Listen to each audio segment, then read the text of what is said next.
All right, good morning, everybody. I'll call to order the regular meeting of the Board of County Commissioners for Tuesday, January 12th. Thank you for joining us via Zoom and in person today.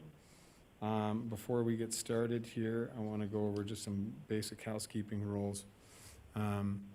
As you know, our chambers are open for the general public, and we're also participating via Zoom. But if you are going to participate here in the chambers, we ask that you properly social distance. We ask that you wear your mask at all times. If you elect not to wear your mask and follow the guidelines that we've set forth here at the county building, we will ask you to leave, and we will move on in that fashion. So with that, I will ask that Ms. Kathy Hill, will you lead us in the salute to the flag this morning? I pledge allegiance to the flag of the United States of America and to the republic for which it stands, one nation, under God, indivisible, with liberty and justice for all.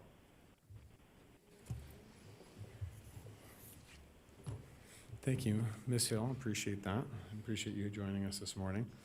Madam Clerk, can I get a roll call? Of course. Bob Lucy, Chair. Here. Alexis Hill. Here. Katie Jung via phone. Kitty.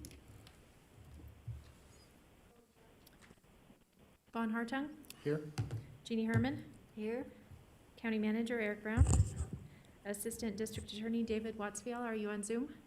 I am here on Zoom. Okay, and I'm Jan Gallistini, your County Clerk. You have a quorum. All right, thank you, Madam Clerk. And as I'm sure as we get Commissioner Jung back on the phone, we will move forward at that time and note the record of her attendance. All right, Madam Clerk, Mr. Manager, we are on to item 3. This is public comment. Item 3 is public comment. Comment heard under this item will be limited to 3 minutes per person and may pertain to matters both on and off the commission agenda. The commission will also hear public comment during individual action items with comment limited to 3 minutes per person. Comments are to be made to the commission as a whole. All right. Madam Clerk, would you call public comment, please? I have one email. Mr. Chair, I am in attendance. All right, thank you, Commissioner Kitty. Jung. Please let the record show Commissioner Jung is in attendance. Thank you. I do have one email submitted from Elise Weatherly, and then we do have one speaker, Anne-Marie Grant via Zoom. All right, Ms. Grant, can you hear us? Yes. Good morning, Ms. Grant. The floor is yours. Anne-Marie Grant for the record, sister of Thomas Purdy, murdered by Reno police officers Christopher Good, David Tallman, Jorge Aparicio, who hogtied my brother, who was in a mental health crisis and simply asked for help for 40 minutes. They then dumped him up at your Washoe County Jail, and he begged for his life and pleaded to the deputies he needed medical attention. He couldn't breathe. He was going to die. They were killing him. Explained he had already had major lung surgery. That was why he couldn't breathe. And the fact he was tied up like a wild animal in the rip hobble restraint, which every single page of the manual states. Never used to hog tie a human being. But Reno police chose to do that and then dump him at the jail, where the deputies ignored his pleas for medical attention and chose to put him face down while still hog-tied. And my brother was asphyxiated to death as he pled for his life. You all have a duty under NRS 211.020. It is the responsibility for one is responsible for building, inspecting, and repairing any county or branch jail located in the county. 2, once every 3 months shall inquire into the security of the jail and the treatment and the condition of the prisoners. 3, shall take all necessary precautions against escape, sickness, or infection. I'd like to leave you with my brother being killed at the jail.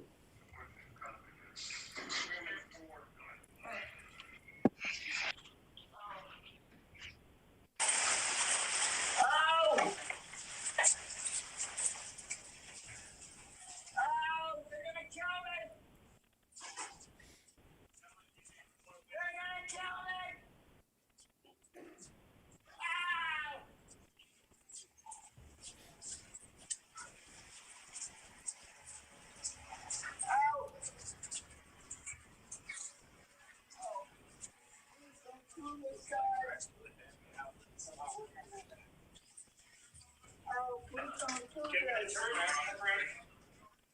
don't do this. Please don't do this.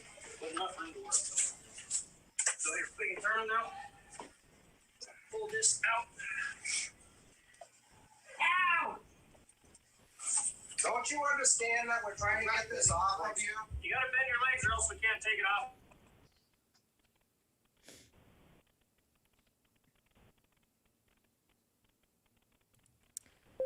Next up, we have Dan Purdy via Zoom. Mr. Purdy, can you hear us? I can. All right, good morning, Mr. Purdy. The floor is yours, sir. Good morning. Daniel Purdy, brother of Thomas Purdy, murdered at Washoe County Jail. I just bring up from last week's meeting. I think the way the citizens were spoken to is absolutely outrageous. I think when you consider and the people that you work for, you really need to hear what they're saying, because I don't think you hear. You guys are collecting a paycheck. Their small business is completely destroyed. And to be perfectly honest with you, all I heard last week was, well, I have a small business too. Well, they have a small business too, and they don't have a paycheck. But it's nice to know that DA is on Zoom. As I've stated before, we all know that you and the police and the district attorney all work together because you all are allowed to accept political donations from police agencies, which makes it very beneficial for you to let murdering cops go. I find this very disheartening. I only hope that you can find it in your heart to do the right thing for your community members. Thank you. Have a good day. I have nobody else signed in. Thank you, Madam Clerk. We'll close public comment, bring it back to the board. We are on to now item 4. This is Mr. Manager. Item 4 is the election of Chair of the Washoe County Board of Commissioners. All right. Thank you, Mr. Manager. As we do every year and have under our rules and guidance here for the County Commission, we elect a chair and vice chair to serve and run this board. So with that, I would open it to any discussion or potential options. Mr. Chair. Commissioner Hartung. I would, you've spent the last year dealing with numerous issues. I think you've done a good job. In fact, I think you've done a superb job. I would nominate you to continue as chair for another year. All right. Thank you. Thank you for your vote of confidence, Commissioner Hartung. I do appreciate it. I do have a motion to elect myself as chair for a second year. Do I have a second? Mr. Chair, you have a second for me. All right, I have a second from Commissioner Hill. So I have a motion and a second. Madam Clerk, do I have any public comment? There's nobody signed in. No public comment. We'll see no public comment. I will call for the vote. All those in favor signify by saying aye. Aye. Aye. Aye. All those opposed? Motion carries unanimously. Thank you, Commission. I do appreciate the opportunity and the honor to serve you as your chair. It is a phenomenal duty, and I will do it with the best of my ability. All right, we are on to item 5, Mr. Manager. Item 5 is the election of Vice Chair of the Washoe County Board of Commissioners. All right. I will open this up. Obviously, this is the election of the Vice Chair for any discussion or possible motions. Do we have any possible motions?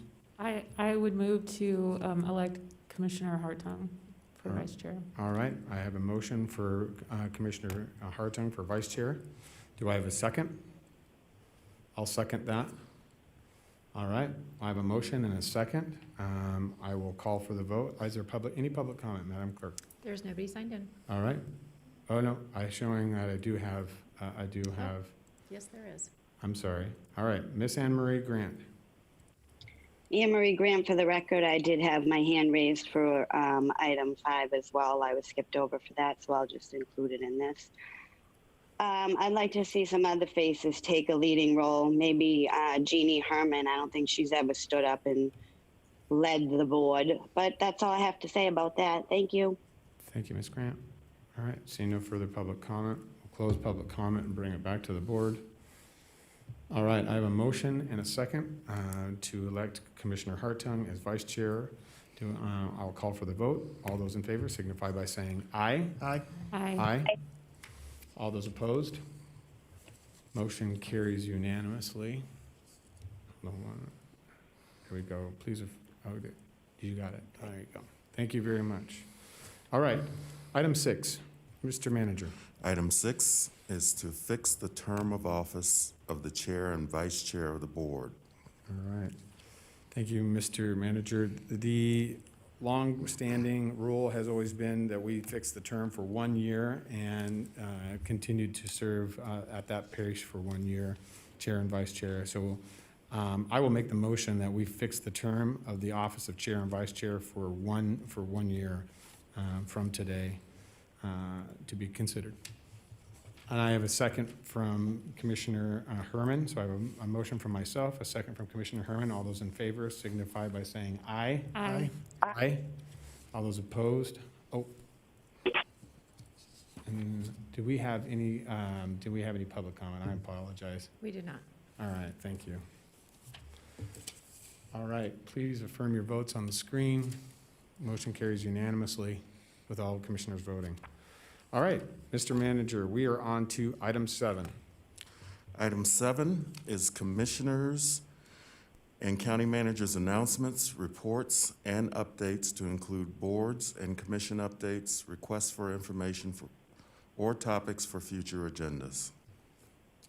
Okay, Mr. Manager, you know what? Before we get too far down this road, I want to say happy birthday to you because you've elected to spend your birthday with us, and we're very happy to have it and share that birthday with you. So happy birthday, sir. Thank you, Mr. Chair. No. Oh, no. We aren't very good at singing We here. don't want to do that. All right. But happy birthday, sir. And with Thank that, you. I will turn it over to you for any announcements, sir. All right, so thank you for that. Mr. Chair, I did want to just provide a brief update on the vaccine situation here in Northern Nevada. The Health District shared some information this morning that I thought would be of interest to the commissioners and the public. To date, here in Northern Nevada, the Health District reports 8,000 doses have been distributed to the region, to the Health District. 92% of those doses have actually been put into people's arms. So the rate of use is fairly high, which is kind of contrary to what people may be hearing in other parts of the country. We are still having operational challenges in the fact that the way the doses are being allocated around the country and here in the state of Nevada, we often don't know until 2 or 3 days before the doses show up what the quantities will be. So for instance, this week we were receiving about 3,000 doses. I think last week we received about 1,800 doses. So for those members of the public who may be frustrated because you feel like you can't get adequate information on availability of vaccines, when I'm in the priority list, but when can I expect to be vaccinated? We just ask you to be patient. This is not something that is a result of what the Health District is or isn't doing, or what the state even is or isn't doing. It's a function of how the supply chain is being managed on a national basis. We're hoping that as the administration moves forward with its plans for 100 million doses in 100 days, we can broaden the aperture of the number of distribution sites and begin to ramp up those vaccinations. I also wanted to share that for the public, you can go to COVID-19 Washoe. That's COVID-19 no dash washoe.com and find information on the vaccines. There's also a place on that site where you can enter your email and sign up for email updates, which at this point they're planning to do about twice a week. So for those of you who are wondering, well, how do I find out when I'm eligible for vaccination? This is one way you can do that. Go to the site. It'll prompt you for some information, and much better way to keep updated. And the last thing I would say is last night the governor held a press conference to, among other things, announce an update to the state's vaccination plan. He did announce during the press conference that the age group of folks that are 70 and older would now be eligible for vaccinations. That's different than what had previously been published at 75 and older. So I thought I would point that out. And again, any other changes to the priority list can be found in the vaccination plan, which is posted at that site that I mentioned, COVID19washoe.com. Mr. Chair, those are my remarks for this morning. Thank you, Mr. Manager. I do appreciate it. Commissioner Hartung, I have you signed in first. Thank you, Mr. Chair. As you know, you and I have been working on a concept with respect to the occupancy levels that have been established by the state and the governor. Mm-hmm. Those occupancy levels are currently 25%, but they're based on fire standards. And so what we're doing right now is we're investigating those standards because they're based on a number of parameters.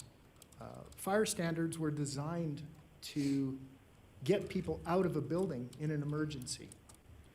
And so that it really doesn't have anything to do with spacing. So what we're trying to do is some calculations on how it might change where restaurants and other businesses could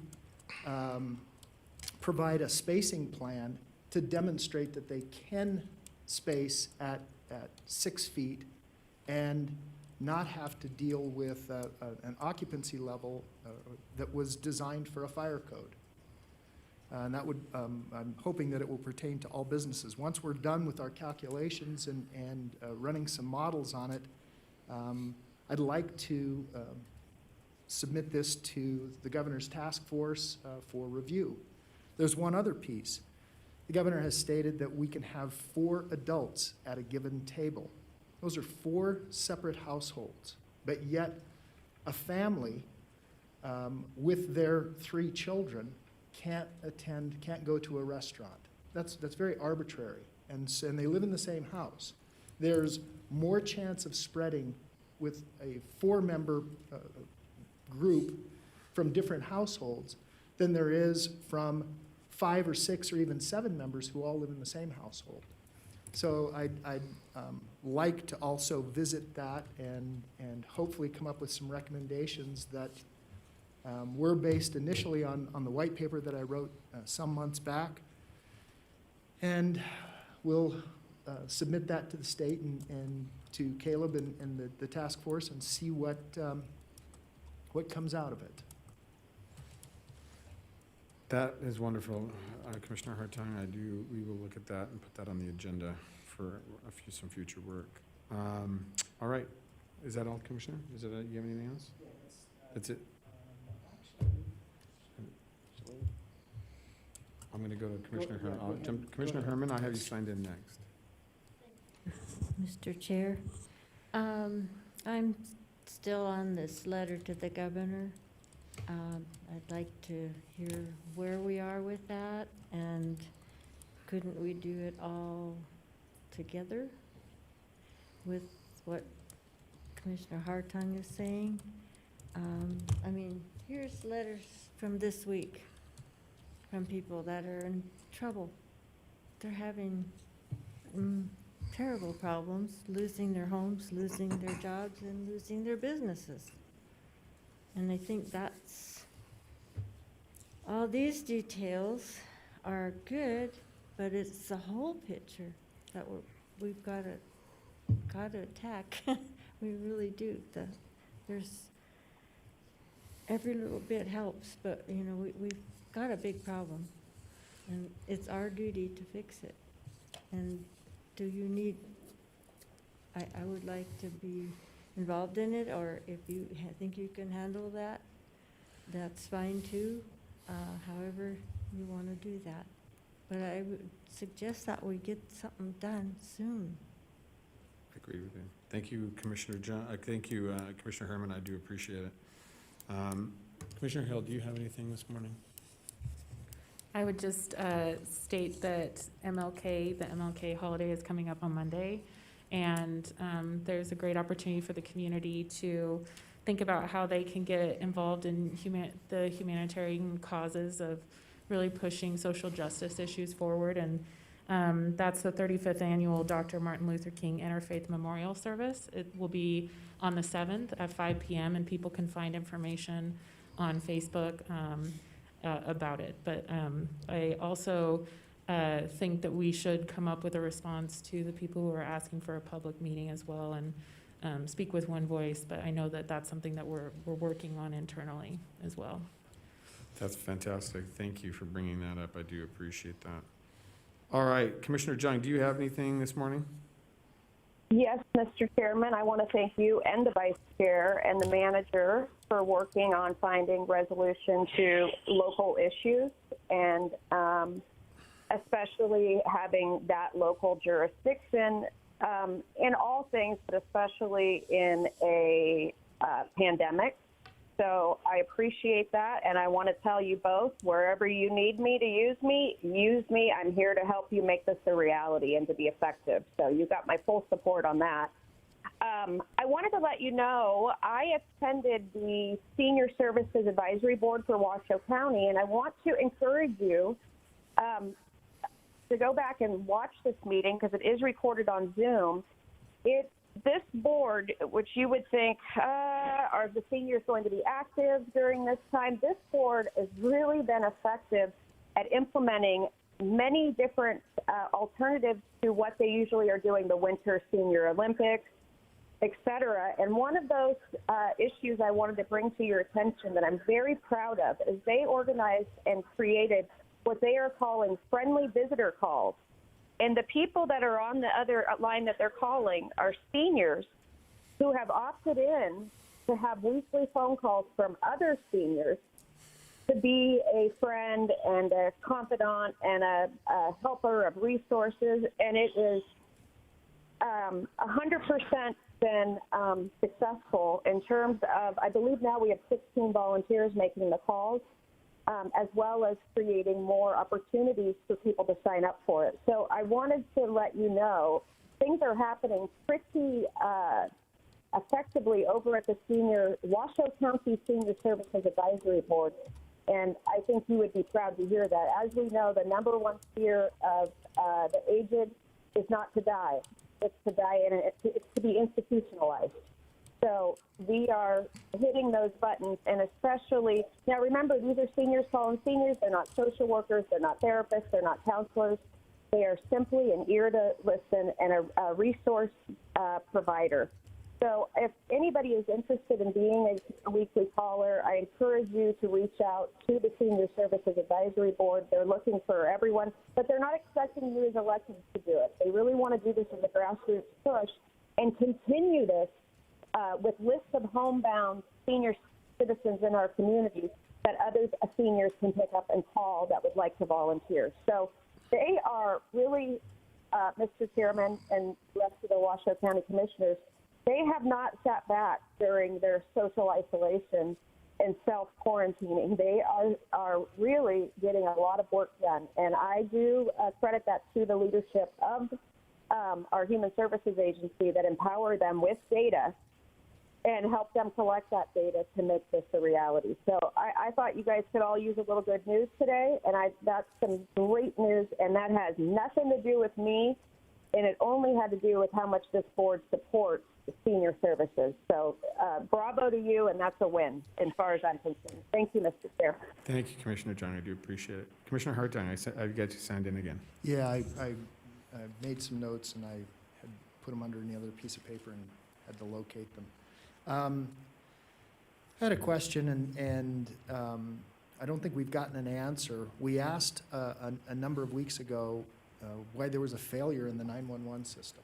And we haven't heard the answer to that, where that failure actually occurred. And so I'm hopeful, and while I understand it's fire, but it's also police and it's also the county, and so I'm hoping that we can get an answer to that, to understand how the system actually failed, where the redundancies also failed, and the 911 system went down. So that's something that I think is important to just understand and how we can better the system in the future. Great. And then one last thing, Mr. Chair. And you've been very involved in the airport. In fact, of all of us, I think you're probably the most savvy of what goes on in the airport. But we haven't received any updates or anything from the Airport Authority, from our members who serve on the Airport Authority Board. It would be really nice, I think, to hear from them, to kind of hear what's going on and help us to better understand how things are going at the airport and just what our representation is on that board. I know we have 2 members, but we haven't heard from them. Perfect. You know, and we can definitely get that on the agenda. They do have a new CEO, Darren. I'm drawing a blank on his last name right now. But I'm sure if I asked Darren, he would be more than willing to give us a presentation. We can put that on a future agenda. Love that. Thank All you. right. You're And I'd actually like to make it, much like the sheriff, periodic updates from the airport, just kind of what's going on, what their growth plans are, where they're seeing growth. I know airline, the whole nature is changing. And so, I mean, I'd like to hear from their perspective. Sounds great. Commissioner Herman, I have you signed in. Is it the choice of the presenters that they're taking their opportunity online or by Zoom? Mm-hmm. Or is it that we don't allow it for them to come and present? Can they come and present in They person? could present in person, yes. Okay. It's their elective to do whichever way. Because just before the COVID thing started, we had 2 people that we were going to have come and speak, and one was Lisa Ross from BLM and reporting on their cooperation with the Forest Service and the Sheriff's Office and the Health Department, and report on the meetings that we've had and how that's going together and what's happened with that, which is really important because there was a lot of homeless problems and people living on other people's property and that sort of thing, and a lot of junk cars and that sort of thing. So, and then the other one was the new commander up at the base in Herlong. So Okay. those 2 people very much would like to come and present. Okay, So- I will reach out to both of them, and we will get them scheduled on the agenda for you, Commissioner Herman. And they would like to show it in person, so. Perfect, we mhm. can do that. Thank you. You're welcome. All right, seeing nothing further from any of the commissioners, I wanted to jump in here and add my comments for this morning. So first off, this month is the National Slavery and Human Trafficking Prevention Month, and Awareness Month.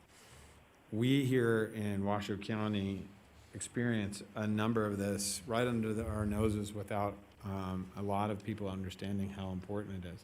I-80 is the largest human trafficking corridor in the country and serves as a major problem because of the port of San Francisco and different issues along this.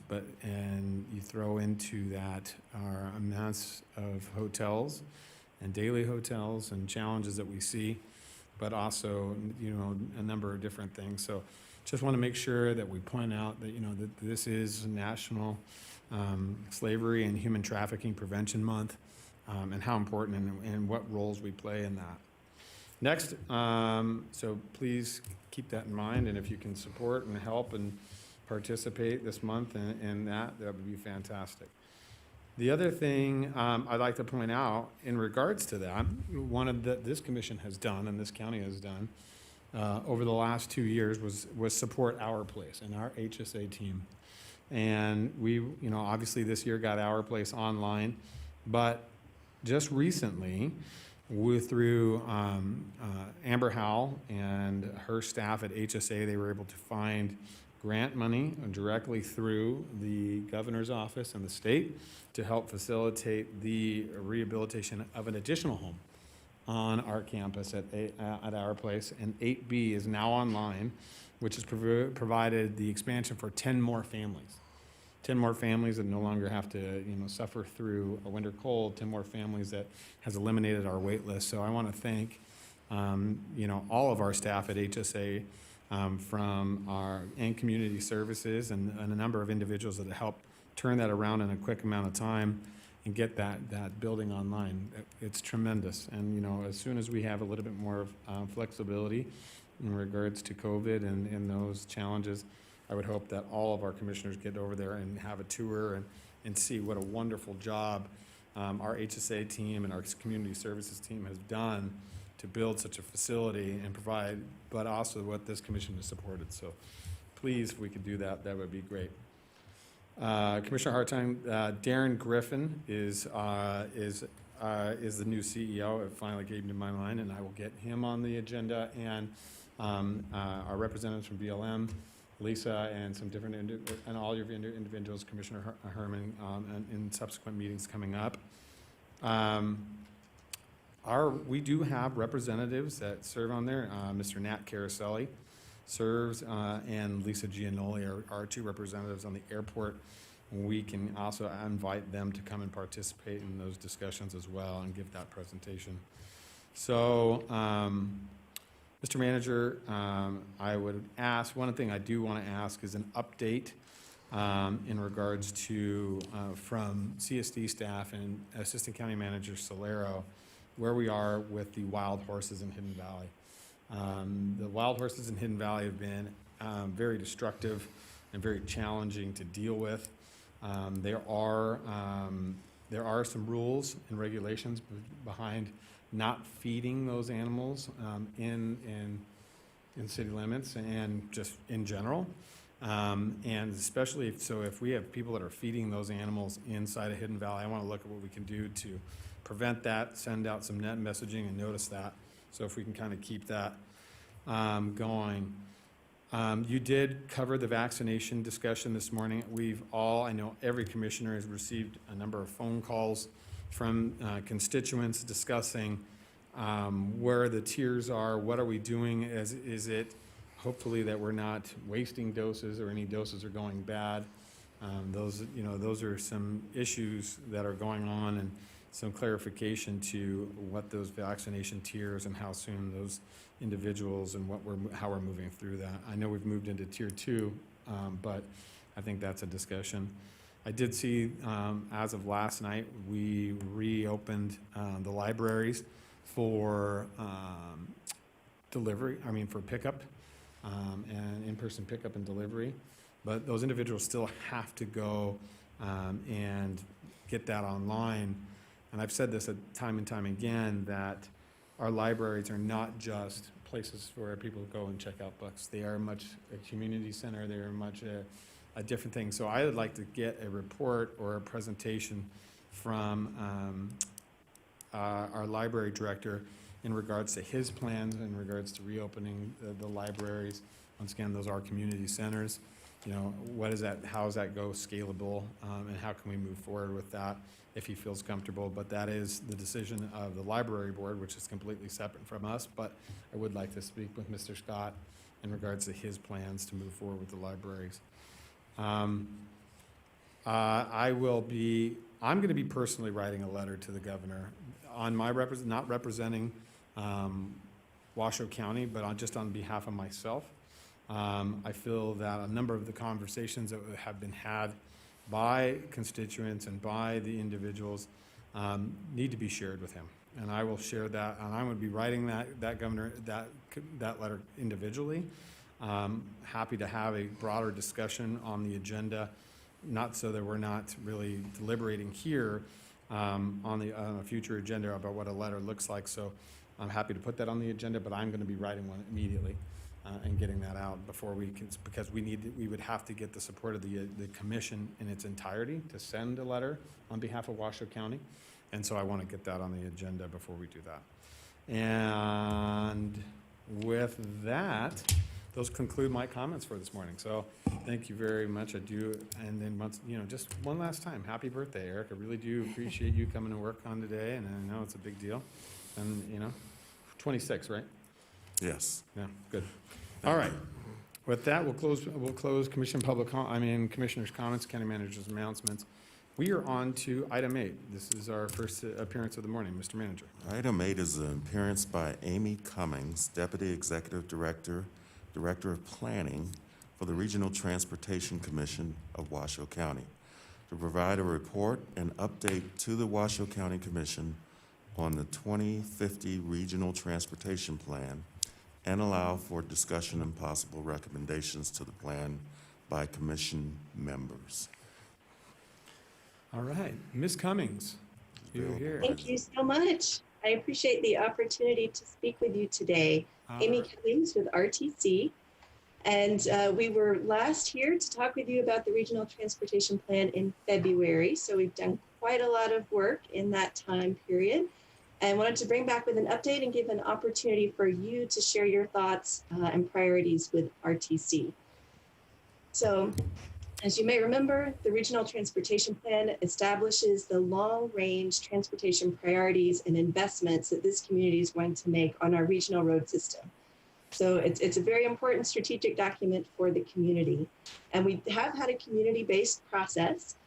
We have an online survey, our third survey of the RTP that's available right now. You can find it at rtcwashoe.com. It's available through Thursday. We're asking people to share what their priorities are with us in terms of projects.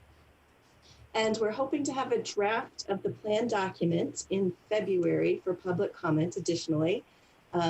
So there will be more opportunities for feedback. The guiding principles for the Regional Transportation Plan have been adopted by the RTC board, and those are to promote safe and healthy communities, economic prosperity and innovation, sustainability, and to increase travel choices for members of our community. So this means everything in this plan comes back to these 4 core principles. We have had a robust community engagement process that did migrate to primarily virtual as of March. We appreciated being able to speak with the Washoe County Planning Commission just last week to seek their input as well. And we want to thank the staff of Washoe County who participated with us through the whole process on our agency working group. They've been extremely helpful for us. I wanted to go through some of the guiding principles in more detail. Improving safety is absolutely at the top of the list. We've been working with our partners at Vision Zero Truckee Meadows and the Safe Routes to School program. We've analyzed safety data for all the regional roads in our network to help us identify new projects and to evaluate the suggestions that we've received. We want to integrate with land use and development needs of the community as well. So whether that's the RTC Affordable Housing Study, working with our economic development partners, looking for opportunities for transit supportive development, and of course, working with our partners at Truckee Meadows Regional Planning Agency. Promoting sustainability and healthy communities is an important strategic part of our investments. So of course, one key part of that is our electric bus program that reduces emissions from our transit fleet. And you'll also be seeing a lot of proposals that will provide people alternative ways to get around other than driving, ways for people to more safely walk and bike to important destinations. Other goals that we have in the plan are to be as efficient as we can with our systems, to promote regional connectivity. That's an important theme that you'll see, particularly in our Spanish Springs and North Valleys communities. And we're looking at what we can do to promote equity and environmental justice in our transportation decision-making. The survey that we have online today is what you'll be seeing in this presentation. The projects are separated out by project type, so that's freeways, new road construction, capacity projects on existing roads, and those multimodal improvements. I wanted to share the evaluation criteria that we are looking at as staff of the RTC. I won't read through everything, but safety, traffic congestion, project readiness, and other issues that we heard from you previously, such as flood mitigation and equity, are some of the important factors that we're looking at. We're also looking at impacts for bicycle and pedestrians, pavement condition, and emergency and fire evacuation. So here I'm going to walk through a series of maps to show you where these projects are. And if you want to see more detail, go to rtcwashoe.com, click down on planning and the regional transportation plan. You can find this survey and that will let you zoom in on an interactive map so you can see more detail on each of these projects. This is two maps that show multimodal projects. They're split into two graphics just because there's so many, it was hard to see them when they were all on the same image. So you can see most of these projects are tending to be in the central core of our community where we have the highest amount of pedestrian activity and bicycle usage and the greatest density of population and employment. So we're looking at retrofitting some of our older arterials for ADA accessibility, safety improvements, and multimodal access. This graphic shows you capacity projects on existing roadways. So you can see here we're looking at the McCarran Loop. RTC will be starting a corridor study of the entire McCarran Loop later this year, so we'll be able to get into more detail on those needs through that process as well. But a lot of our needs are in the North Valleys and Spanish Springs that we've identified.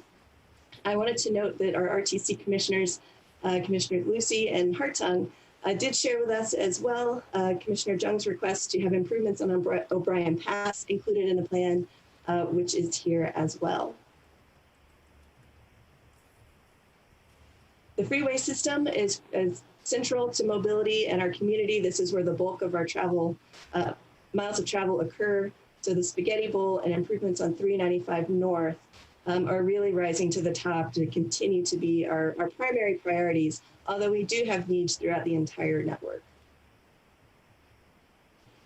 And in terms of construction of new roadways, some of these are going to look familiar to you. They're in our current plan, such as the Pyramid 395 connector. We're currently doing a study of it's called the Eagle Canyon Extension that would connect the North Valleys to Spanish Springs. One new project here that has been brought to our attention is extending Moya all the way up to Lemon Drive near Stead Airport, as well as extending Lemon Drive all the way to Red Rock. So I wanted to point these out. The Regional Transportation Plan also addresses transit system needs. We want to continue to have a productive, effective, quality transit system. We've seen during this COVID-19 crisis that our transit system is so essential for getting our workers to those essential jobs and services. So we want to build on that important base and also continue to attract more riders back to the system when it's safer for people to resume normal activities. We've had great success with our Flex Ride program for some of our low-lying or low-density outlying areas. This has been a great expansion of our transit system in Sparks and Spanish Springs in the North Valleys, as well as Verdi, Somerset. So we see this as an effective tool. It's a pilot program right now, but we would like to continue that into the future. And as funding were to become available, we're looking long-term for extension of our rapid transit system. So we have our Virginia line on 4th and Prater. We'd like to extend that west onto West 4th Street, and we'd like to extend the Virginia line down to Mount Rose Highway. Again, we don't have funding for those today, but we do want to make sure they're identified in the plan as our long-term vision. So I encourage you to help us spread the word about our survey through Thursday. And then we'll be having an additional plan out for comments in the coming weeks. So Thank you. That concludes the presentation materials that I have, and welcome any questions or feedback that you have for us. Thank you, Ms. Cummings. We do appreciate you presenting for us this morning. It's always great to hear your voice and what RTC is doing for our community. So I will open it up for discussion, for comments or questions for Ms. Cummings. Commissioner Jung, do you have any questions that you'd like to ask Ms. Cummings? Yeah, not really a question, Mr. Chairman and the board. Thank you, Ms. Cummings, for being here. I wanted to give you an update on my experience of my mother and I driving the valley for an activity, right, during COVID. And I don't get down south a lot. I'm like the average American. We stick in our neighborhoods. And I have to say, being somebody who lived through all the controversies of the expansion down in the South Valleys, Mr. Chair, your district, the Veterans Parkway, and I guess you guys, we call that the connector. I worked for, as a liaison for the councilwoman in Ward 3, Jessica Sferrazza, when this was starting to be built. And as you know, it was a vehement denial from the area because of the effects, yeah? Well, I can tell you this, that is probably one of the most beautifully done of any area, and I've been everywhere, man, in terms of areas and looking at designs. That turned out to be, and I have to say, I believe it's because of the public process and how much the RTC board listened to the public. The flow and the natural beauty and just the function of it that could be, right? Good function is also beautiful, it goes together. I have to tell you guys, I'm really proud of that project down there, and I think it enhanced not only, right, the commute time and the use of fossil fuels to get to certain places all over this valley, but the preservation of the character and the efficiency of how it works.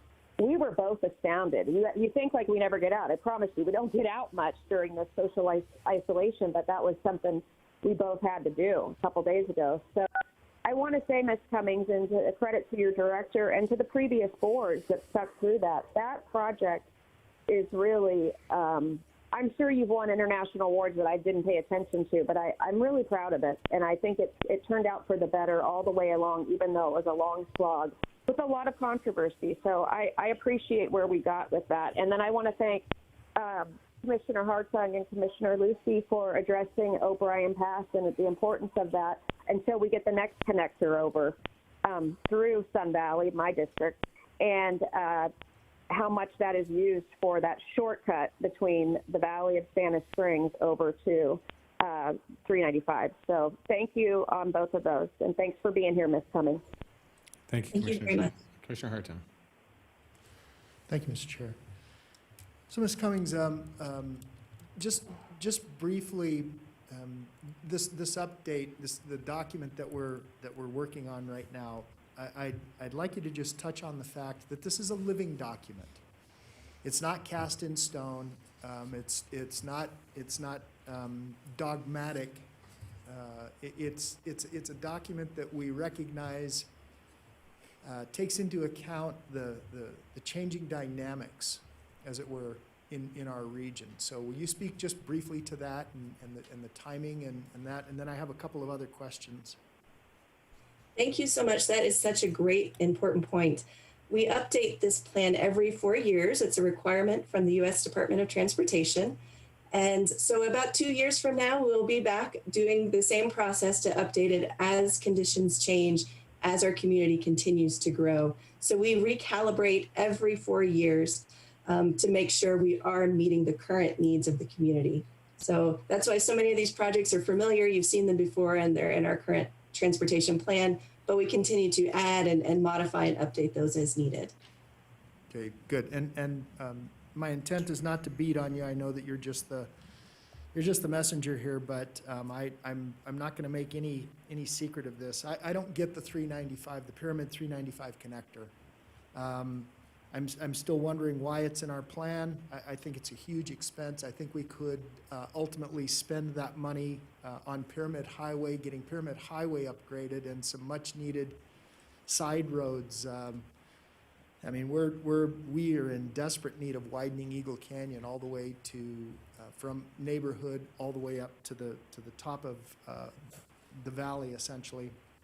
I also, and I know that we're working on this, but I just want to keep this alive, and that is our Complete Streets program. I want to add in a component that allows the municipalities, the three of us, Washoe County, City of Reno, City of Sparks, to work on some issues that we've had with respect to some of the neighborhoods, and much needed improvements in those neighborhoods.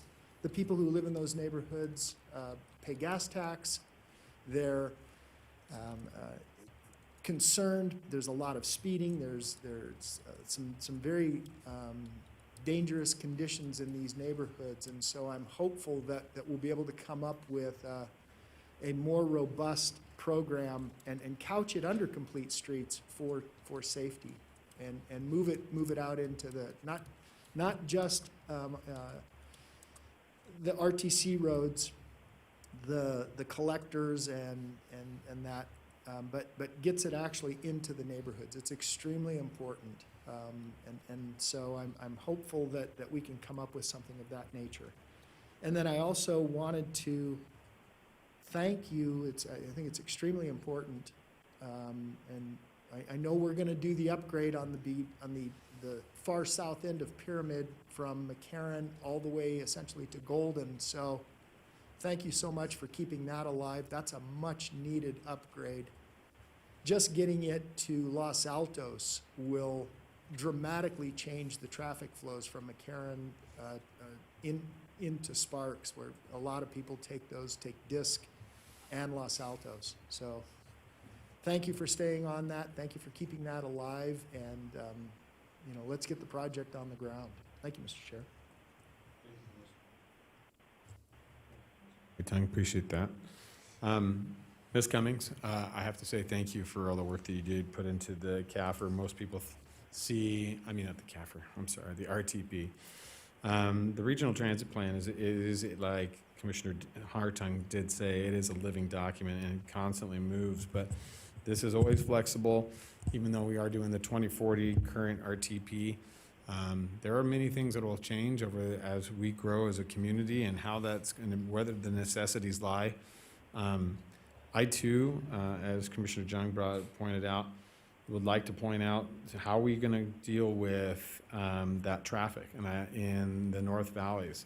And I think a lot of the commissioners, at least I have heard from my commission here and the commission at RTC, feel that is a priority to continue to focus on the North Valleys and how we safely get those communities connected. I know one of the challenges is that we continually have to work with the state, with NDOT, to address how we tie that road into I-580 and how that interchange and how that braiding will work. So as we continue to look at the Spaghetti Bowl and I-580 and those improvements come along, I do want to say it's one of the focuses that for us here at the county that we continue to focus on that. But at the same time, and I'd be remiss without saying it, Washoe, I still want to work with the county and RTC and NDOT to address Mount Rose Highway and the issues down there, because those are continually going to need to be addressed as the lake traffic continues to grow, as we see our communities continue to grow to the south. Those are other roads that we need to address. But I know you and Director Thomas have done a lot of work in regards to addressing those concerns with NDOT, and I want to thank you for your efforts there. So do appreciate the presentation this morning. I think you are doing a phenomenal job, and and Commissioner Hartung and I will see you probably in a week or so for our RTC meeting. So thank you so much. Are there any further questions at this time for Ms. Cummings? Thank you, Ms. Cummings. We do appreciate it. Have a great day, and thanks for joining us. All right, Mr. Manager, that takes us to our next item. This is on to item 9. Item 9 is an appearance by D. Schaefer Whitten, co-founder, Soulful Seeds, to provide a presentation on Soulful Seeds. All right. Ms. Schaefer-Witten, are you with us? I am with you, and I am going to be trying to see if I can share my screen as I see everybody up there.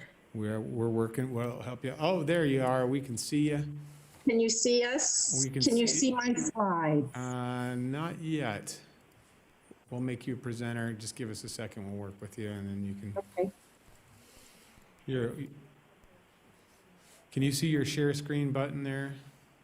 I did see my share screen button. Hold on just a second. I apologize, That's okay. because I thought I hit it. Let me get out of this. Do you still see me? We still, There I am. we still see you, we just don't have your presentation quite yet. Okay. There we are. Share screen. Share. There we go. Now we're starting to see your screen. We got you now. Okay, I apologize for that. That's okay. That's okay. I'm not the best when it comes to that. So I want to thank all of you for allowing me and my husband, Ersten Witten, we're co-founders of Soulful Seeds, to present to you an update since we last talked to you and presented to you on October 8th, 2019. We are extremely excited about the progress that we have made and accomplished in that short period of time.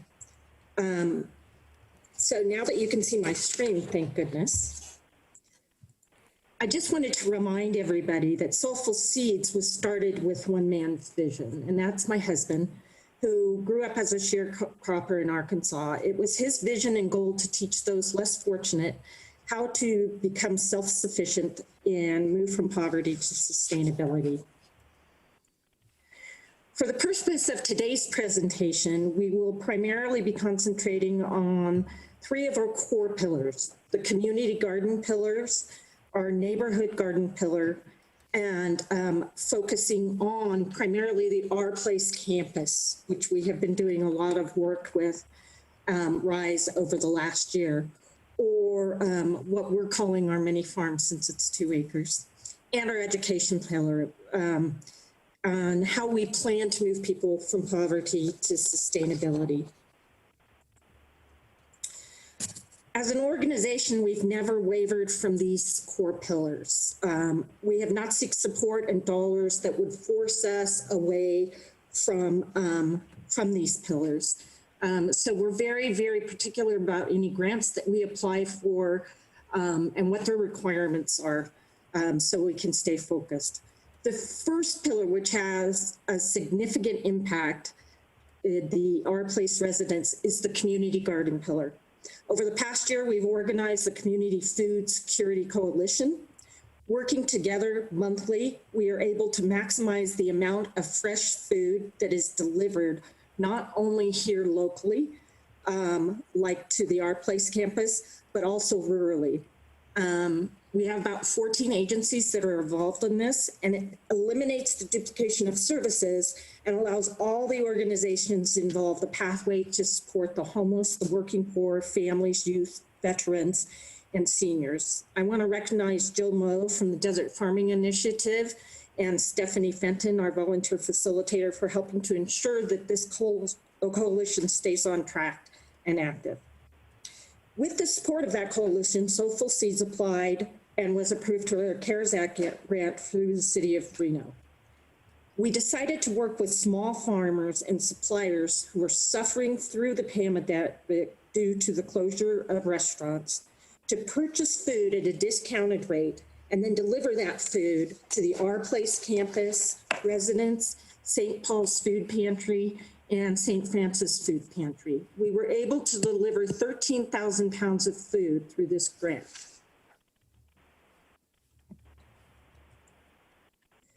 We also purchased 125 Instapots to supply to the Our Place residents and food pantries who primarily support populations that don't have kitchen facilities, so they can learn to cook everything that is grown or supplied to them in a one-pot rice cooker.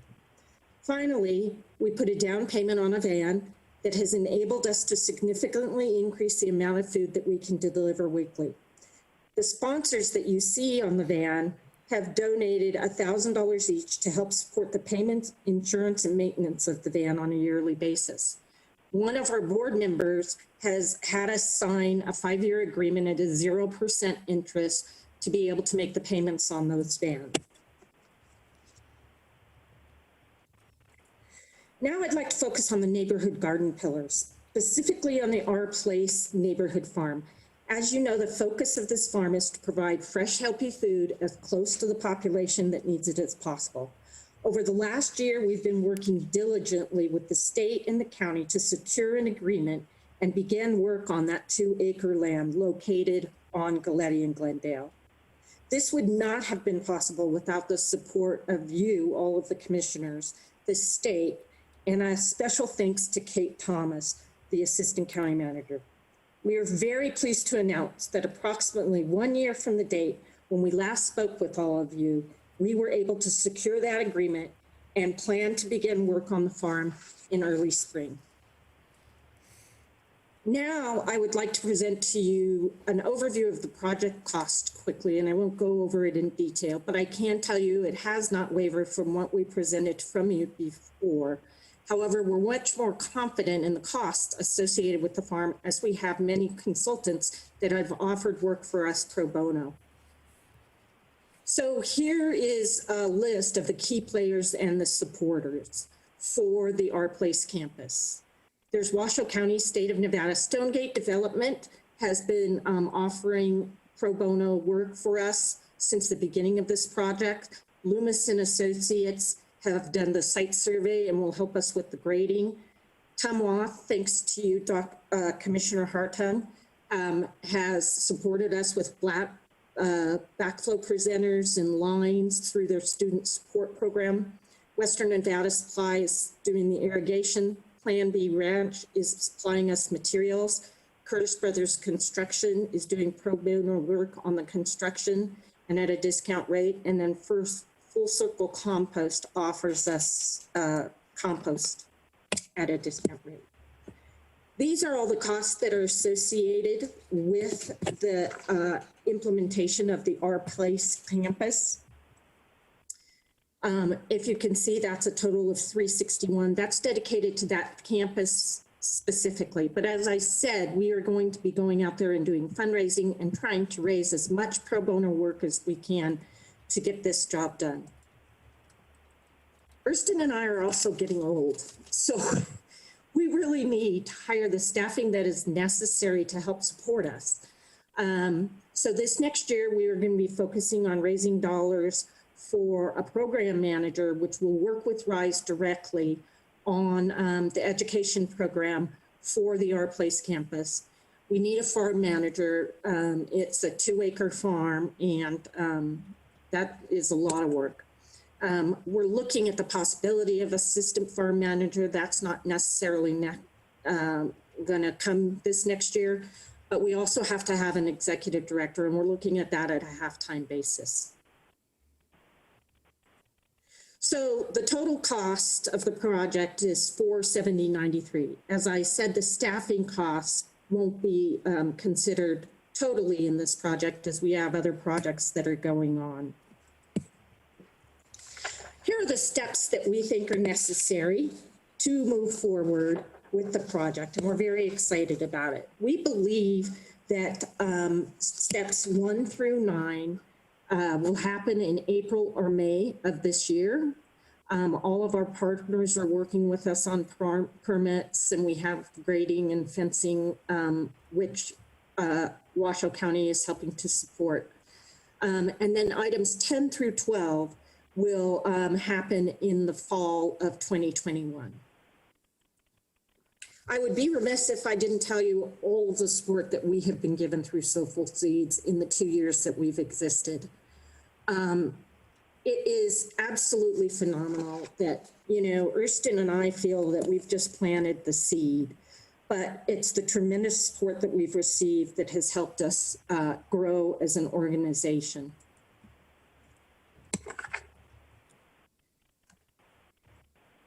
We also have a horseshoe club of members who have donated individually from $500 and over. And I'm pleased to say that last year we received $9,000 through the horseshoe club, and this year we received 6.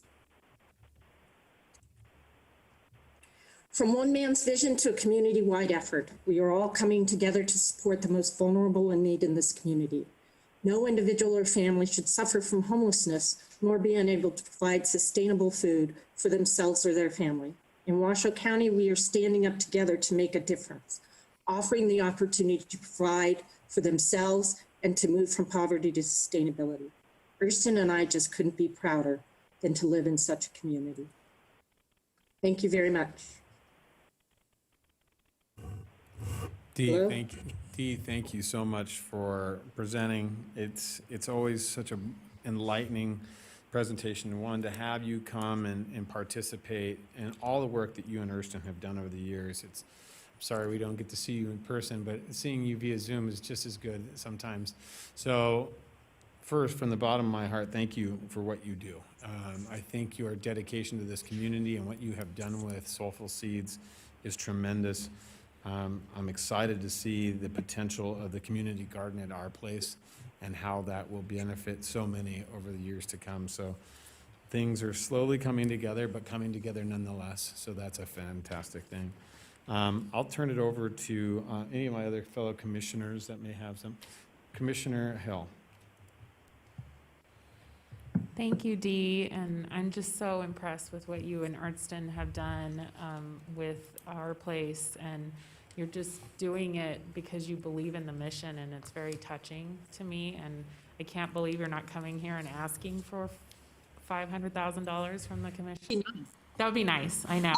But I have to say, it's so admirable, the passion you have for what you're doing. And I'm going to sign up for the Horseshoe Club for sure, because I think it's amazing. And I think more of this community should really get involved in this. And planting a garden is so rewarding, and being able to have fresh food is very important. So thank you for being part of that holistic approach to supporting our community. You're so welcome. Thank you. All right. Commissioner Hartung. Thank you, Mr. Chair. Dee, thank you so much for taking the time to come before us today. I appreciate it. I appreciate the hard work that you and Ersten have put in on this. It is truly an amazing project. I really am proud for our community of what you guys have accomplished. And I want to thank you for the shout out of Tumwa. I know Tumwa staff worked very hard, and I'm very proud of what Tumwa has done, and how Tumwa continues to be a great community partner, and we look forward to being a community partner for this project also. Your success means a success for the entire community. I mean, you're really doing great work, and so I cannot begin to express my debt of gratitude. And I look forward, actually, to seeing some of the fresh vegetables coming out of that garden on a personal basis. I would love to take a tour somewhere around harvest time and just see how prolific it is, because I know it's a wonderful, wonderful program. So thank you again, and I do appreciate it. Keep up the hard work. Yes. Well, we would also like to plan a groundbreaking ceremony with the commissioners and our board of directors prior to when we get all the planning in place. Thank you. Thank you, Mr. Chair. All right. Commissioner Jung, do you have anything this morning? Yes, thank you, Mr. Chairman.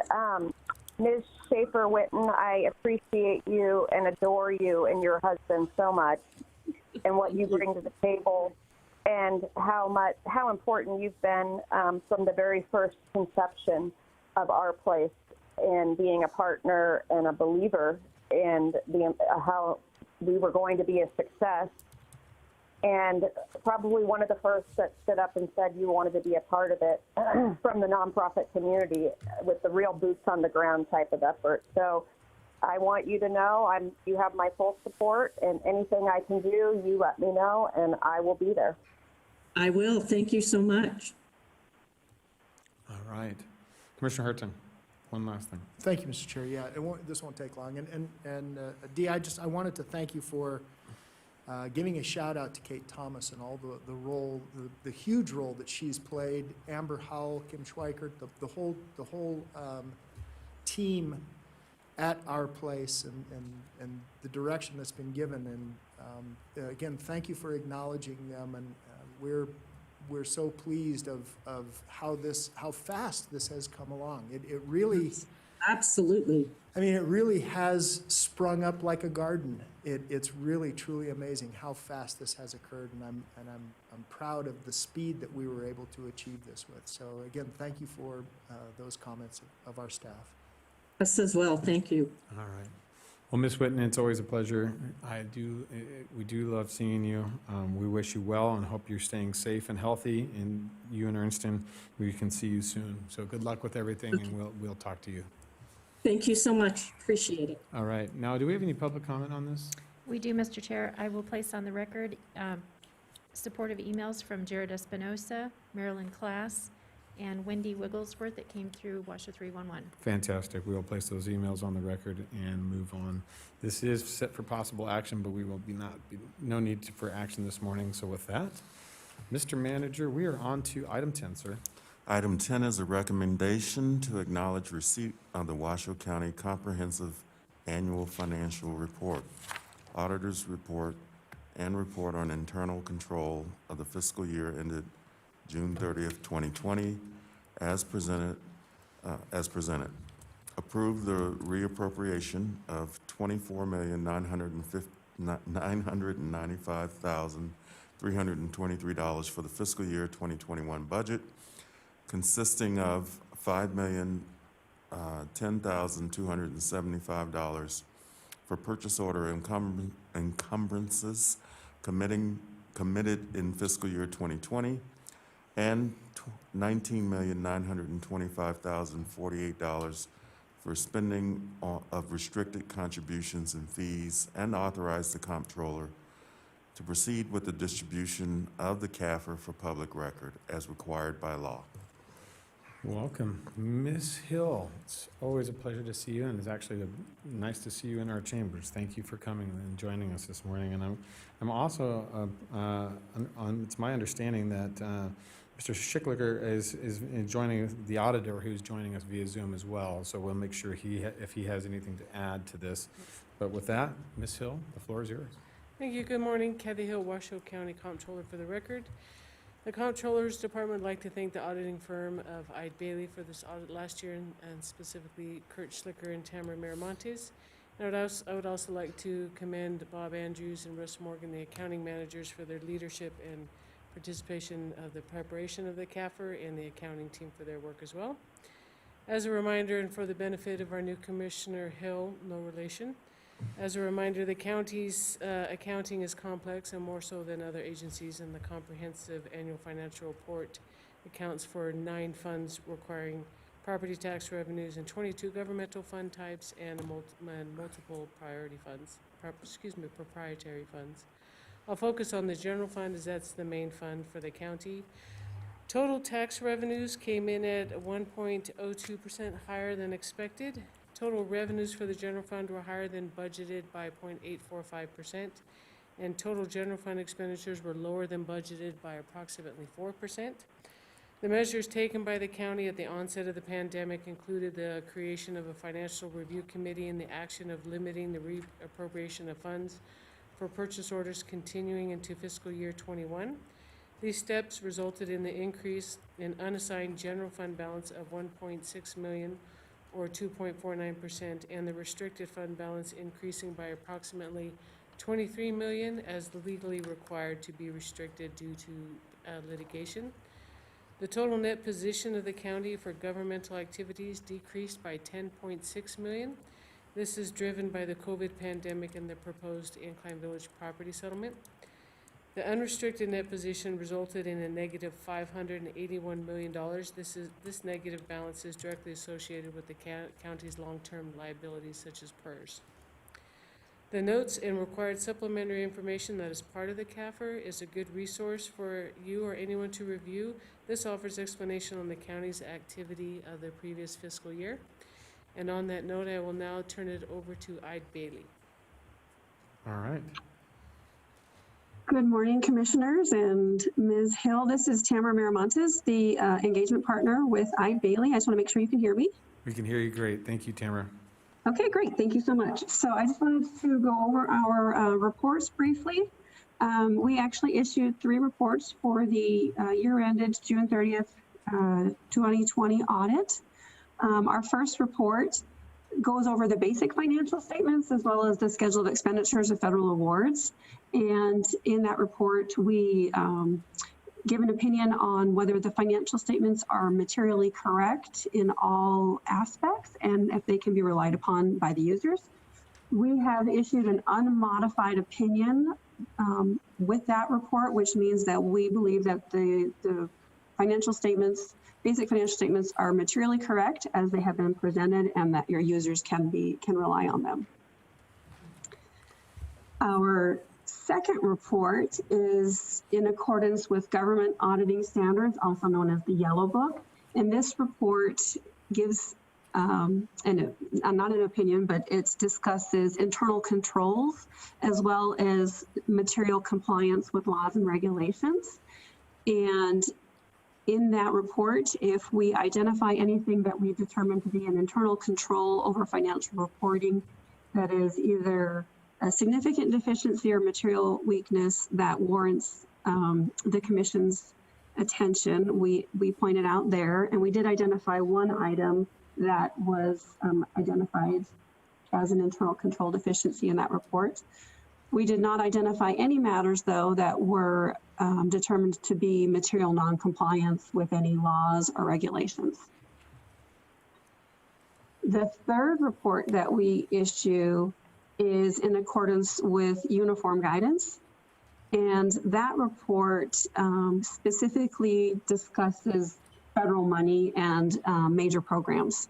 And so with that report, we determine what the major programs are that we are going to be looking at. And then we actually provide an opinion on compliance for those specific major programs. And then we also discuss, again, internal control over the compliance with those specific major programs. And with that, we issued an unmodified opinion for all programs with the exception of the Crime Victim Assistance Program, which we have issued a qualified opinion for that major program. And in that, we have also issued, there were 9 findings identified that were internal control deficiencies. 6 of them were identified as material weaknesses in internal control, and then 3 of them were significant deficiencies in internal control. And if you wanted us to go into further detail, we can go into detail on any of those findings. Otherwise, I know we will be meeting with the audit committee here soon to discuss all of those. All right, thank you. Appreciate that. Are there any questions at this time? Commissioner Hartung. Thank you, Mr. Chair. So the material weaknesses that you found, were they such that it changed the outcome of the accounting? Some of them, they did result in some audit adjustments, which the audit adjustments were made so that the financial statements were materially correct as they have been presented. Okay, all right, thank you. Thank you, Mr. Chair. All right. Any further questions by any of the commissioners? All right, seeing none. Ms. Hill, do you have any final comments? We do not. Thank you. All right. All right, so this is, obviously this is for action. This is for, do we have any public comment, Madam Clerk? There's nobody signed in. Seeing no public comment, bring it back to the board. We do have to acknowledge receipt of the CAFR and allow for its distribution today. So at this time, I'm looking for a motion. So moved. I have a motion from Commissioner Hartung. Second. Second from Commissioner Herman. I have a motion and a second. I'll call for the vote. All those in favor signify by saying aye. Aye. Aye. Aye. All those opposed? Motion carries unanimously with all 5 commissioners voting. Please affirm your votes on the screen, and thank you very much. We appreciate it. All right, Mr. Manager, we are on to our consent agenda. Our consent agenda is items 11A through 11I this morning. And is there an item by any of the commissioners that have any questions in the consent agenda or any further discussion or would like to have it pulled? Yes, Mr. Chair. Commissioner Hill? 11H2. Okay, so 11H2, we will pull, would you want to leave it in the consent agenda, Commissioner Hill? Or do you want to just have some? Just some questions. Okay, so I believe we have staff joining us. We have Under Sheriff Yarbrough is on Zoom with us, and also Chief Deputy O'Connor. Is that correct? That's correct. Can you guys hear me? Yes, we got you. We got you. Mr. Under Sheriff, go ahead. I will let Commissioner Hill ask some questions. Yes, I had spoken to the sheriff about this yesterday, and he had indicated that this was for SWAT. Is that correct? This grant? In and of itself, no, not uniquely for SWAT. Okay. It is a grant that Reno applies for the region. It is divided up. 2/5 of it goes to Reno, 2/5 to the sheriff, and 1/5 to Sparks. We use it for training, travel, and equipment. So it varies upon the need. The most recent purchase from this grant was for some SWAT items. They bought some riot shields and some other related equipment to address what we learned was some equipment shortfalls when we did have the civil unrest downtown. So that was what triggered some of this expense, but it has also been used for just sending, for example, we might send a new detective to a training, perhaps if they're going to be involved with children, how to interact with a child, perhaps in a sexual abuse case. We would need to interact differently with them than we would an adult. So it'll be used for a variety of different training needs, both training and equipment needs to augment. We only have I think it's a little over 147,000 dedicated to training. And if we broke that down, it's less than $200 per person. And with all the required training that the commission side has to obtain, that budget gets eaten up in its entirety. And then we actually go into other funds to cover the necessary training just to hit the required. So we use this fund to augment various shortages, whether training or equipment that we just don't have the general fund balance to use. Great. Yes, thank you so much. I think it would be really helpful in the staff report, just so the community has an idea of what we've done in the past, to include that in a little bit more detail. But I really appreciate the explanation and look forward to learning more about the training and the equipment that you purchase moving forward. You're most welcome. Thank you, ma'am. Thank you.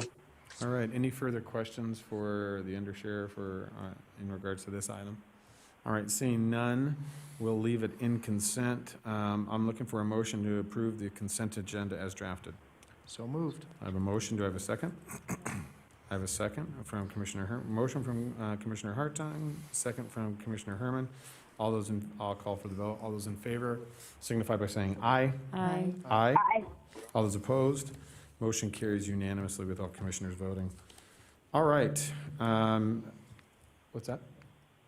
I had no public comment signed in for the consent agenda on this item. There's nobody signed in. Thank you for the confirmation. I do appreciate that. Right. Seeing no comment, so we will close that item. And Mr. Vice Chair, we are on to, do you have a block vote this morning? I do, Mr. Chairman. I would propose that we put in items 12, 13, 14, 15, 16, 17, 18, 19, and 20. All right. Do I have a second on that? I just would like to have a little bit more of a presentation on item 13. Item 13, we can pull that, let's pull that out of block, and we can do a quick presentation Thank on you. it. Okay. So we'll take, motion, or do you agree with? I do, yeah, I have no issue with that. So it would be items 12, 14, 15, 16, 17, 18, 19, and 20. Okay, I have a motion from the vice chair. Do I have a second? I have a Second. second from Commissioner Hill. Mr. Manager, will you please read those items into the record? Item 12 is a recommendation to accept a Nevada Division of the Forestry Subgrant Award for FY18 landscape scale restoration funds for the Washoe County Parks and Open Space Weed Management and Revegetation Project in the amount of $100,000 with a Washoe County cash in kind match in the amount of $100,000. And 2, approve the notice of sub-grant award and a grant period from the date of full execution through June 30th, 2023. And 3, authorize the Assistant County Manager, Dave Solaro, to sign the notice of sub-grant award and any subsequent documents related to the grant on behalf of the county. And 4, direct the Comptroller's Office to make the necessary budget amendments. Item number 14 is a recommendation to approve the agreement for professional consulting services between Washoe County and HDR Engineering for the Phase 1 Steamboat Irrigation Ditch evaluation to provide engineering analysis and recommendations to address flood impacts associated with the Steamboat Irrigation Ditch at a cost of $169,576, which will be 100% reimbursed for a net zero fiscal impact. Item number 15 is a recommendation to retroactively approve the interlocal agreement between Washoe County Health District and the Board of Regents, the Nevada State Higher Education, on behalf of the University of Nevada, Reno, Nevada Public Health Training Center, in the approximate amount of $2,872,000. $2,872,558.98, effective December 31st, 2020 through June 30th, 2021, with the option for 2 additional 6-month renewals to recruit and maintain a team of identified positions and provide administrative support and oversight of employees to assist with the health district's COVID response, and authorize the district health officer to execute the agreement on behalf of the board chair. Item number 16 is a recommendation to approve the attached resolution to augment the capital improvement fund in the amount of $2,422,385.77, and the Parks Capital Projects Fund in the amount of $1,325,523.25 to increase expenditure authority for capital projects for the fiscal year 2021. Approve unbudgeted transfers in the amount of $2,484,234.77 to support the completion of Our Place, and direct the comptroller to make the appropriate budget amendments and unbudgeted transfers. Item number 17 is a recommendation to approve the sole source exemption and purchase of consumables from Life Technologies at an approximate cost not to exceed $400,000 annually for the retroactive term of July 1st, 2020 to June 30th, 2021 for the purchase of consumables for the Forensic Science Division to use in the DNA section. Item number 18 is a recommendation to approve amendment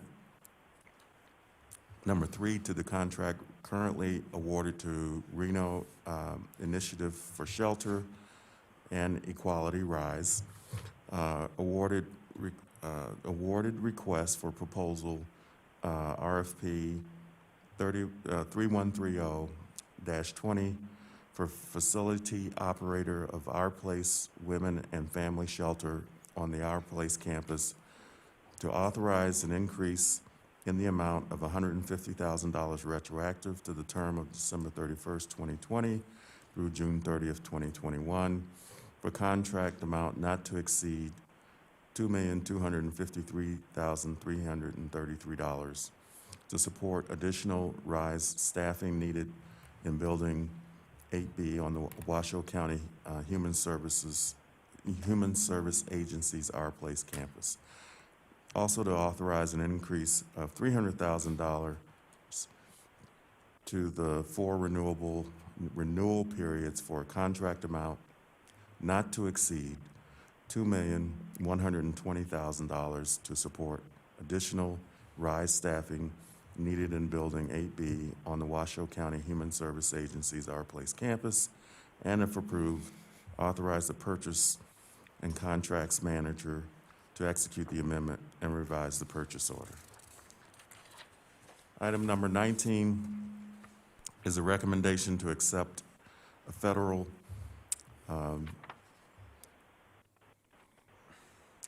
Title 5, no, Title, what is that, Title 9? I believe it's Title 9. Yeah. Okay. Okay. Oh, we're on, no, this is Title 9E. Title 9, thank you. Title 9E Subgrant Award from the State of Nevada Department of Health and Human Services Division of Child and Family Services in the amount of $18,150,591,000,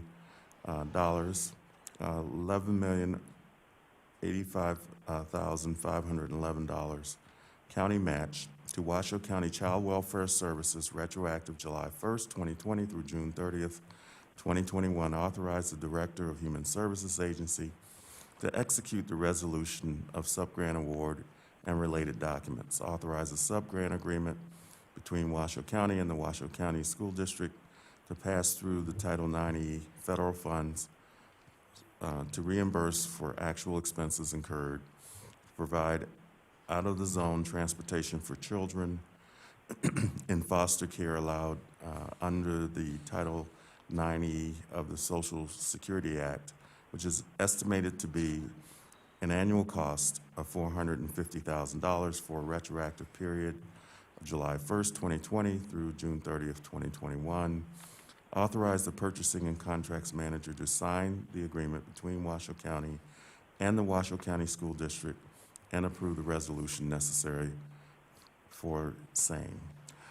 Item number 20 is a recommendation to accept an FY21 Comprehensive Addiction and Recovery Act subgrant award from the State of Nevada Department of Health and Human Services, Department of Child and Family Services in the amount of $180,000 with no county match, retroactive from July 1st, 2020 to June 30th, 2022, to support WCHSA's continued participation in the State Reproductive Health Network, to support the creation of a countywide CAR stakeholder group, to support a partnership with UNR Early Head Start that will serve infants and parents, caregivers affected by parental substance use, and to provide training related to parental substance use for CHSA's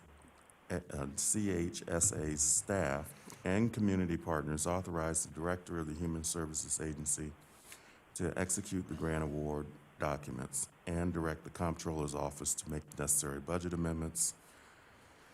Mr. Chair, those would be the block vote items. Thank you, sir. In just clarification, I'm sorry I threw you off. It's not Title 9E, it's a Title 4E. I apologize. That was my mistake for throwing that into you. And then I do want to make just one comment on item 18. This is also, as we talked about earlier today, I made that statement that we will be opening 8B, and this is through the help of the state and our Human Services Director. But I do also want to thank all the folks at RISE and their help in regards to running our campus and helping stand that up as well. So I think the folks at RISE and what they have done is tremendous. So I wanted to point that out in that agenda item. So I have a motion and a second, a motion from the vice chair, a second from Commissioner Hill. Do I have any public comment on any of these items? I have nobody signed in on any of the items. Okay, I have nothing there. Call for the vote. All those in favor signify by saying aye. Aye. Aye. Aye. All those opposed? Motion carries unanimously with all commissioners voting. Please affirm your votes on the screen for the block vote. All right, very quickly, let's go back to item 13, Mr. Manager. Item 13 is a recommendation to redirect budget authority in the amount of $179,596.58 within the public safety function of the Capital Improvements Fund for the architectural design for the Washoe County Sheriff's Office front lobby and detention administration area remodel project, and if approved, authorize the Washoe County Contracts Manager to enter into all necessary professional design agreements not to exceed $173,596.58. All right. Commissioner Hill, you asked for this to be Yes, pulled? thank you, Mr. Chair. Yep.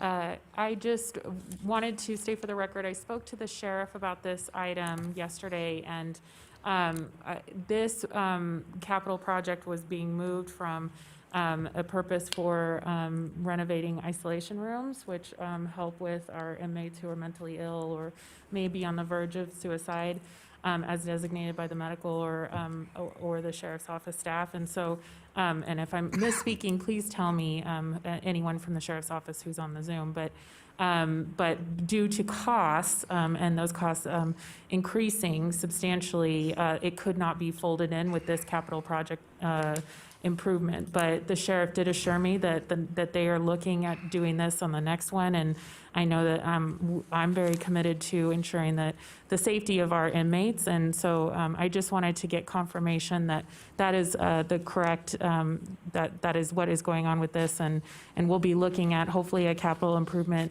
on safety for our inmates moving forward. This is Under Sheriff Yarbrough. That is correct. That still will be on our project list down the road. It's a needed thing we need for the intake cells.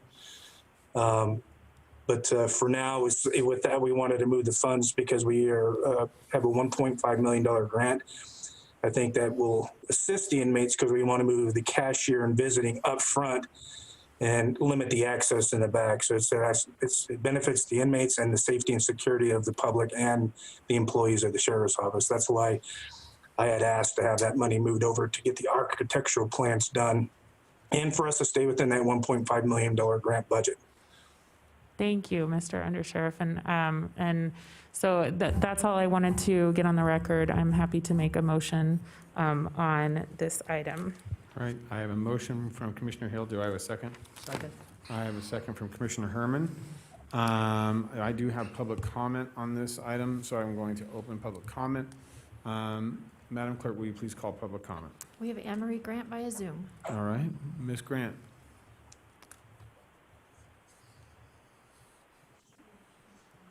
Ms. Grant, can you hear us?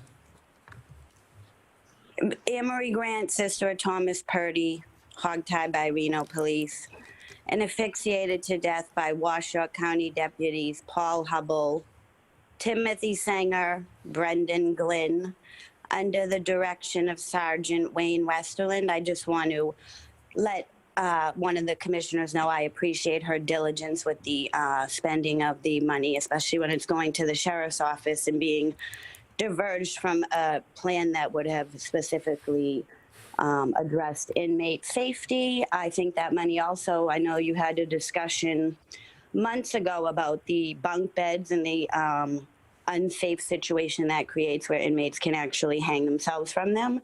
I would have liked to have seen that money put towards that project, but I appreciate at least one commissioner doing her due diligence. Thank you.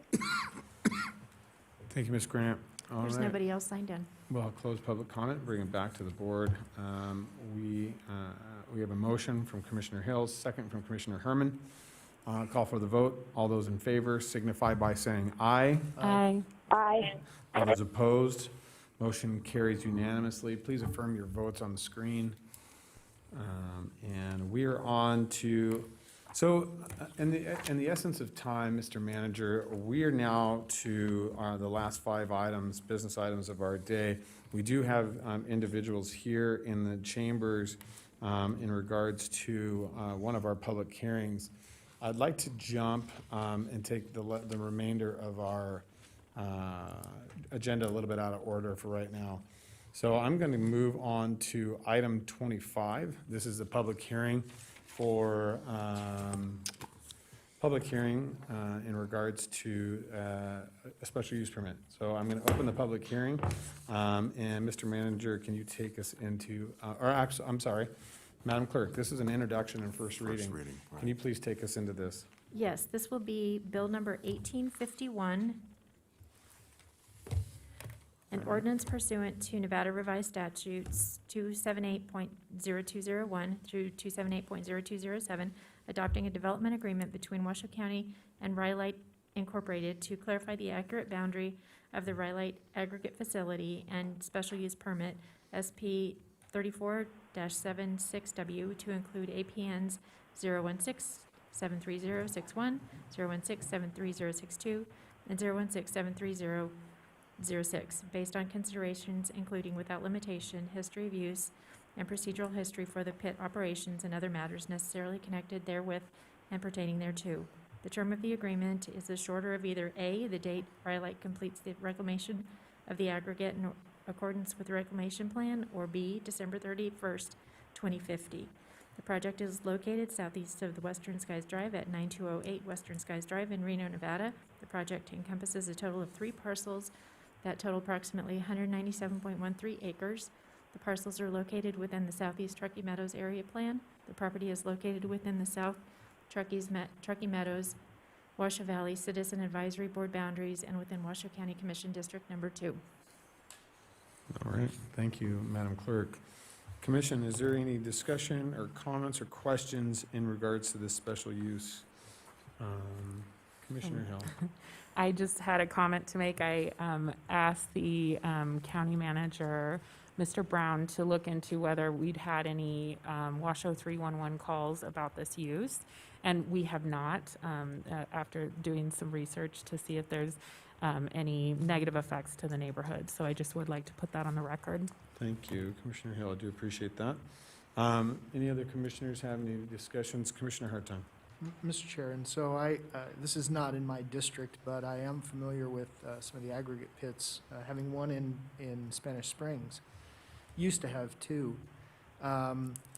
They're under stringent requirements for reclamation. These are mining permits. They've been around for years. I see this just as a cleanup of much of the ordinance. And again, they've been doing this for many, many years. There was just some issues in terms of how things needed to be cleaned. So I see this as somewhat pedestrian in nature. Yeah, thank you, Commissioner Hartung. I do appreciate that. Being that, yeah, this is in Commission District 2, my district. We have had continued agreement with Rhyolite and have been operating with Rhyolite under a special use permit since 1976. And so this has been a long-standing, not 1976, but 1978. And so when we have some of these challenges, these are just really, like Commissioner Hartung or Vice Chair Hartung put it, is that it's very pedestrian. We're trying to clean up some of the language. Unless there's any real massive push against us, this is, like I said, this is working on, Rhyolite's been very functional to work with our staff to clean this up so that we have a good working document going forward. So, Madam Clerk, is there any public comment on the public for the public hearing? There is not. All right, seeing no public comment, I'll bring it back to the board. With that, I will introduce Bill number 1851 into the record and set the second reading for the public hearing to be on February 9th, 2021. All right. Seeing Mr. nothing Chair? Yes, Commissioner, If I could. Mr. DA. I'm definitely not a commissioner. There's some specific language on a possible motion for the first reading of the development agreement on page 5. And it also has a description that the approval is based on the board's ability to make the findings that are required by the Washoe County Code section. Just to make this as clear a record as possible, it might be best to go ahead and do the motion and just go ahead and read that in. All right, thank you, Mr. Watts-Vial. I will, on your advice, will do so. I make the motion to approve and introduce an introduction of the first reading for ordinance pursuant to Nevada Revised Statute 278.0201 through 278.0207, adopting a development agreement between Washoe County and Rhyolite, Inc. to clarify the accurate boundary of the Rhyolite aggregate facility and special use permit SP-34-76W to include APNs 016-73061, 016-73062, and 016-73006 based upon considerations including, without limitation, history of use and procedural history for the pit operations. The approval is based upon the board's ability to make all findings required by WCC section 110.814.30 subset D findings. The further move to set the public hearing and second reading for February 9th, 2021. Mr. Watts-Vial, does that appease your needs? It does, thank you. You're welcome.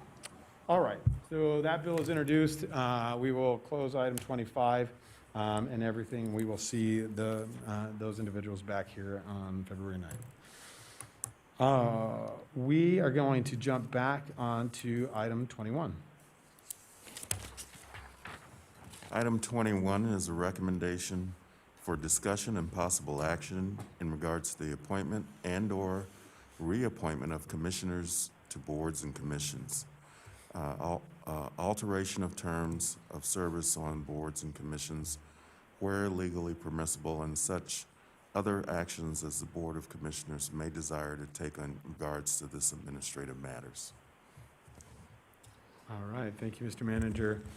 I believe we do have our Legislative Affairs Manager, Jamie Rodriguez, here this morning to kind of walk us through this. Ms. Rodriguez, the floor is yours, ma'am. Okay, I think the microphone's on. There it is. Okay, good morning, Commission.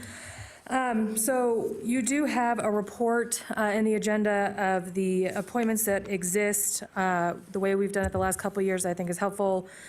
Is I'll run through where there's vacancies and where we need to confirm, even if it's a reappointment, to make sure that those get on the record. You're obviously welcome to make any other necessary changes that you feel appropriate. Before I do that, I do want to point out, and I appreciate Commissioner Hartung pointing this out to me, on I think it's the very last board, the Western Regional Water Commission. I did have Commissioner Lucy and Commissioner Hartung's appointing authority backwards. So I had on that report that we, Washoe County, appointed Commissioner Lucy, but he actually sits on that board as a Tumwa appointment, and it is Commissioner Hartung who is our appointment to that board. So that's the only thing that should differ when I'm reading through these from what you have in front of you. So the first board where we have a need to take action is the Community Homeless Advisory Board. Currently, that was Commissioner Burke-Bigler, Commissioner Lucy, with Commissioner Hartung as the alternate. With that board itself, actually in the bylaws, we were able to set the terms of those appointments when we make it. So it does say 2 years. That was the length of the term that was decided last time. So you do have the ability to change that if you so desire. We have a vacancy on the District Board of Health. The Downtown Business Improvement District, we have Commissioner Lucy, whose appointment is up, and Commissioner Jung as the alternative. The Nevada Association of Counties Board of Directors, Commissioner Lucy, it is an annual, I have to go back one. As well. Oh, I'm sorry, you're right, thank you. We do have a vacancy on the Economic Development Authority of Western Nevada. For National Nevada Association of Counties, we do have Commissioner Lucy. It does say in there, the 2023, that's based on priority in his election as vice chair on the board. However, it is still an annual term, so you would still need to reappoint him to stay on that board. Commissioner Hartung is our other appointment, and then Commissioner Herman is the alternate. Jamie, hold on a second on that. I thought, Mr. Chair, if I may, I thought by the rules, I thought all commissioners were alternates on NACO. No, so NACO does not. You're allowed a alternate. So on NACO, all commissioners can attend the meetings and participate in the Okay. meetings as members of NACO. However, to sit on the actual board, the voting board, you have to be elected by As an this alternate. commission Okay, thank you. and serve. So that's why there's 2 members plus an alternate. Got it. Thank you, sir. We have the Nevada Tahoe Conservation District Board of Supervisors. We have a vacancy there. Dwayne Smith has been the alternate to that board. We have the Regional Transportation Commissioner with, or Commission, excuse me, with Commissioner Hartung's term expired. The State Land Use Planning Advisory Council, or SLUPAC, Commissioner Herman's term has expired. That is a board, or a position, excuse me, by which we nominate it to the governor, and it is actually appointed by the governor. So when you make the decision of who you'd like to nominate to the governor, there is still one other step to that seat.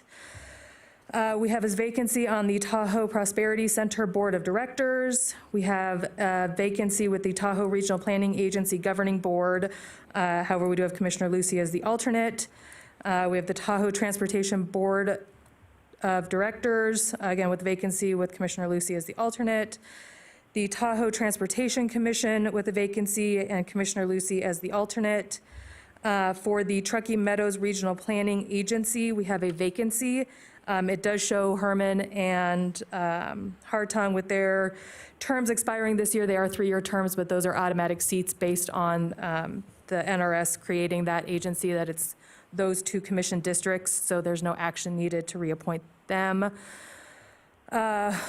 We do have, if we want to continue forward with having all commissioners as an alternative, we would need to appoint Commissioner Hill as an alternative to the Truckee Meadows Water Authority, as well as the Truckee River Flood Management Authority. The Washoe County Criminal Justice Advisory Committee, Commissioner Lucy's term has expired. The Washoe County Internal Audit Committee, Commissioner Herman with Commissioner Hartung as the alternate, that has expired. Because it is a legislative year, want to make sure we confirm the Washoe County Legislative Liaisons. Again, keeping with all commissioners being an alternate would bring us down to a vacancy, or not a vacancy, excuse me, wanting to appoint Commissioner Hill as an alternate to that board. And then we have the Western Nevada Development District. Commissioner Herman still has her seat, however, the vacancy was not appointed last year if we want to do that. And then lastly, that leaves us with the Western Regional Water Commission, and Commissioner Hartung's term expired. All right. Thank you, Ms. Rodriguez. So how we've done this in past as Commissioner, as Ms. Rodriguez has pointed out, we've gone through and filled a number of these. Right out the gate, I believe that what we should do, obviously, for Commissioner Hill, is allow her to fill all of the Tahoe seats. That would be the Tahoe Prosperity Center Board of Directors, the Tahoe Regional Planning Governing Agency, or otherwise known as TRPA, the Tahoe Transportation District Board of Directors, also known as TTD, Tahoe Transportation Commission, also the Truckee, that's not that, but those Tahoe ones would be a primary for Commissioner Hill, being that is her district that she represents now. I feel it prudent that we keep her available to serve on those, unless there's any kind of dissent from that, but I don't believe there is. Now, we do have to go through and fill a number of these seats in regards to expiration from Commissioner Burke-Bigler. I'd like to go back and look at Community Homeless Advisory Board. I'd like to place Commissioner Hill as a primary in that. And I would like to stay as a primary in that. My term does not end until 22. But I'm up to suggestions in regards to that. Is there any discussion on that? I'm going to kind of pause and just jump in here if there's anything that nobody sees challenging. Commissioner Burke-Bigler did serve on the District Board of Health. She was the primaries and that served, and her term is now expired. She filled a term and now it's expired. Term is. I would like to serve on the District Board of Health and make that change over, unless there is any other further discussion on that. Chair Lucy, if I can take you back for one quick second, just to Yes. confirm. So are we, for the Community Homeless Advisory Board, are we continuing Commissioner Hartung as the alternate? Yes. Is that what I heard? Okay. And then do you want to keep that at a 2-year term, or do you want to make that longer, shorter? 2-year term. Okay, thank you. 2-year term. Next, we're going to go to the Downtown Reno Business Improvement District, the BID, or the Downtown Reno Partnership. I've been the primary on that board. I'm going to give up a lot of boards this year, obviously, with the duties of the position, and I want to make sure that that's represented. I've served on it for a good period of time. I'd like to transfer that over to Commissioner Hill. I think she's been an advocate for the downtown properties and has continued to serve and knows that area pretty well. So, Commissioner Hill, are you okay with that? Yes, I accept that. Thank you. Okay, all right, so we'll make that change. Commissioner Jung, obviously, as that is your district, we'll keep you as the alternate, if that's okay with you. Sounds great. Thank you. Okay. EDON, which is the Economic Development Authority of Western Nevada. Commissioner Burke-Bigler served as a liaison to that. I'd like to move that over to Commissioner Hartung and have him serve as the primary for that. And I'd also like to transfer over the alternate from me to Commissioner Hill or Commissioner Jung or somebody, whoever wants that role. But I think it's important that we move that around. I'd be happy to be the alternate unless Commissioner Herman or Jung I think that's a would good like to idea. do that. We'll make that alternate to Commissioner Hill, if that's, and I don't see anybody changing that. So we'll stay there. NACO, we will reaffirm our membership on there as is, with Commissioner Hartung and myself as primaries, Commissioner Herman as our alternate to that board. Oh, we've moved through Nevada Tahoe Conservation District Board of Supervisors. Commissioner Burke-Bigler is the primary, correct? Was the primary. And then the alternate was Dwayne Siff and can be a staff member. Is that correct, Ms. Correct. Rodriguez? Yes. All right. And seeing that. Mr. Chairman, Yes. thank you. This is Commissioner Jung. I would not want staff to remain there. I'll take an alternate there if nobody wants to be an alternate there. Okay. Thank you, Commissioner. I do. Thank you. All right. So what we'll do is make Commissioner Hill the primary and Commissioner Jung the alternate for the Nevada Conservation District Board of Supervisors. And seeing no changes there, we'll make that change. Nevada Works is currently Commissioner Herman. We don't have to do, and Commissioner Jung serves as the alternate there. No changes, I don't believe, is there. Commissioner Herman, you're okay with that, Nevada Works? Okay. RTC, my term does not end until 2022, but Commissioner Hartung's is up for renewal. I know Commissioner Hartung would like to remain on RTC and has done some phenomenal work on RTC as the representative from his district and for Washoe as a whole. So not seeing any opposition to that. I'd like to keep that the way it is. RCVA, this I am going to remain as a primary for the time being. We have some transition at the RCVA in regards to leadership, and so I mean into management and our executive staff. I'd like to see that executive staff get their feet underneath them, and then possibly revisit this throughout the year or later down. So, but I would like to continue to serve as the RCVA. SLUPAC, that is State Land and Use and Planning Advisory Council. Commissioner Herman has served us well at that, in that board, and that rotates around. I'd like to put her name back out for appointment to the governor, from the governor, for Commissioner Herman to serve on SLUPAC. We've covered the Tahoe Prosperity Boards. I'll continue to serve as the alternate just because it's close to my district and our districts align, and so I'll serve as the alternate there. TMRPA, Commissioner Herman and Commissioner Hartung are the primaries based upon NRS, as you pointed out. I recommend that we place Commissioner Hill on that with her background in planning and whatnot. I think that's a wonderful, I think you would be a wonderful addition to TMRPA. We are down to TUMWA, Truckee Meadows Water Authority. This is one I would like to make a change. Commissioner, one of the things I'd like to do is convert Commissioner Hartung, I believe, is chairman currently. And so we would keep Commissioner Hartung as chair. However, I think that we need to move this over to a new commissioner. And I learned tremendously by the grace of this commission to a number of things when I first year commissioner, because of my experience, not only on this board, but outside. And I would like to move the primary over to Commissioner Hill to serve on TUMWA and Truckee Meadows River Flood Authority based upon her experience and what she does, but it just gives her a breadth of understanding of what we do and our representation.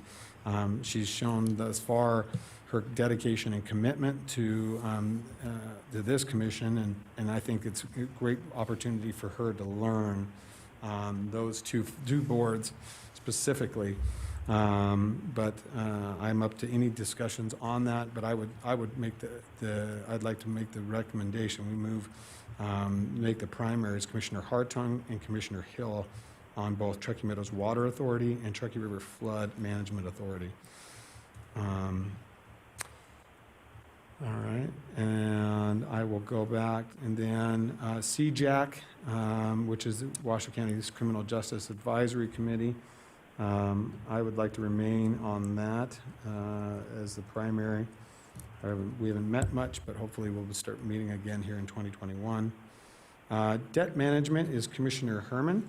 I'd like to keep her on debt management. I think that's important. She does a phenomenal job there and has helped us with a number of issues. Internal audit is also Commissioner Herman.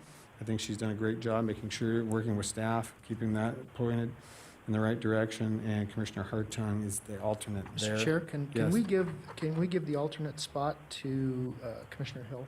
Sure. Commissioner John, either one. Sure. Commissioner John, Commissioner Hill, do you have any desire to serve? I do. Not me. Perfect. All right. There you go. Thank It's you. yours. Commissioner Hill, you are now the alternate for that board, internal audit committee, and should participate. Those are interesting discussions that they have at the audit committee for sure. Washoe County Investment Committee. This has been held in previous years. Well, it's usually by the chair. Ms. Rodriguez, is there any kind of guidance that says that the chair of the county commission has to serve on the Washoe County Investment Committee? Do you know? Let me confirm that. Give me You one have to, second. but the vice chair doesn't, and I suggest we give that to Commissioner Hill.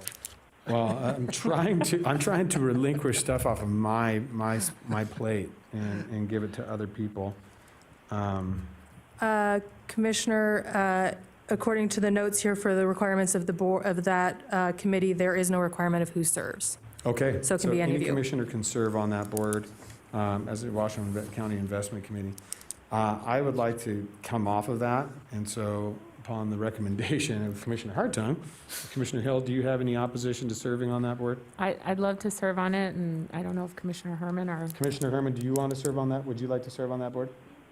Okay, I'd like to put that on Commissioner Herman, offer that opportunity to Commissioner Herman and Commissioner Hill to both serve on the Washoe County Investment Committee and discuss the investments and that of the county. Commissioner, Washoe County Legislative Liaison, we are going into a legislative season. I have served as your legislative liaison in years past. I'd like to remain that. I serve as a legislative liaison not only for this board, but also for NACO. And I would definitely be of benefit down there at the legislature this season. I know Commissioner Hill has exhibited interest in taking, being the other liaison during this session. Commissioner Jung, you've served in that capacity for the last session. Would you mind transferring that to Commissioner Hill?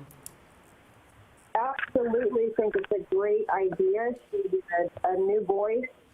We are partisan election holders. Our governor is a Democrat.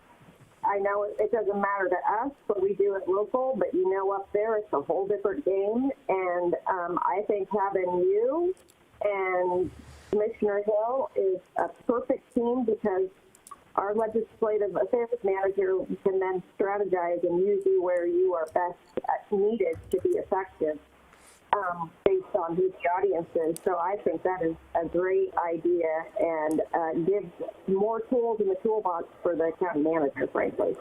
I absolutely agree. And like I said previously, I think this is a great opportunity for Commissioner Hill to learn from all of us as we continue to serve on these boards and get a breadth of knowledge, especially when we serve in that capacity as duly two commissioners at least on those boards. So Commissioner Hill, so you will be our legislative liaison along with me. We will move on to Washoe County Open Space. Commissioner Jung is that liaison. I don't see any changes being made to that. Commissioner Jung has done a phenomenal job as a tireless advocate for our parks. And we're always trying to get money back to our parks and restore them as soon as possible. And Commissioner Jung has done a phenomenal job there. Washoe County Senior Services Advisory Board Liaison, Commissioner Jung, as pointed out this morning, does attend those meetings and does a phenomenal job with the senior services. And both her and Commissioner Herman have done a phenomenal job there. So I'd like to keep that the same way. And yes. Who says that the investment committee requires the chair to sit plus one other. It does. Okay. All right. Dang. Can it be the vice chair? All right. Can I take over for him? All right. So we'll go back to the investment committee really quick. Since based upon the treasurer's recommendation, I obviously will have to remain. I'd still like to make it myself and Commissioner Hill, if that's okay. We'll make that change. Washoe County Capital School Washoe County School District, Capital Funding Protection Committee, and Washoe County School District Oversight Panel, which serves together, has been myself and Commissioner Herman. I think she's done a great job. She's consistently an advocate for the schools and continually make sure that the Washoe County School District is maintaining the funds that they receive for their new construction. So I'd like to keep that the same. Washoe County Stadium Authority, that has been Commissioner Jung and Commissioner Hartung as primaries on that. And you're vice chair, so you'll stay. Commissioner Jung, you want to stay at the Washoe County Stadium Authority? Unless somebody else is interested, it's a good connection with that bid. I think it's a smart thing with the bid. I think we should move that to Commissioner Hill and give her as the other primary, and then the remainder commissioners will stay as alternates.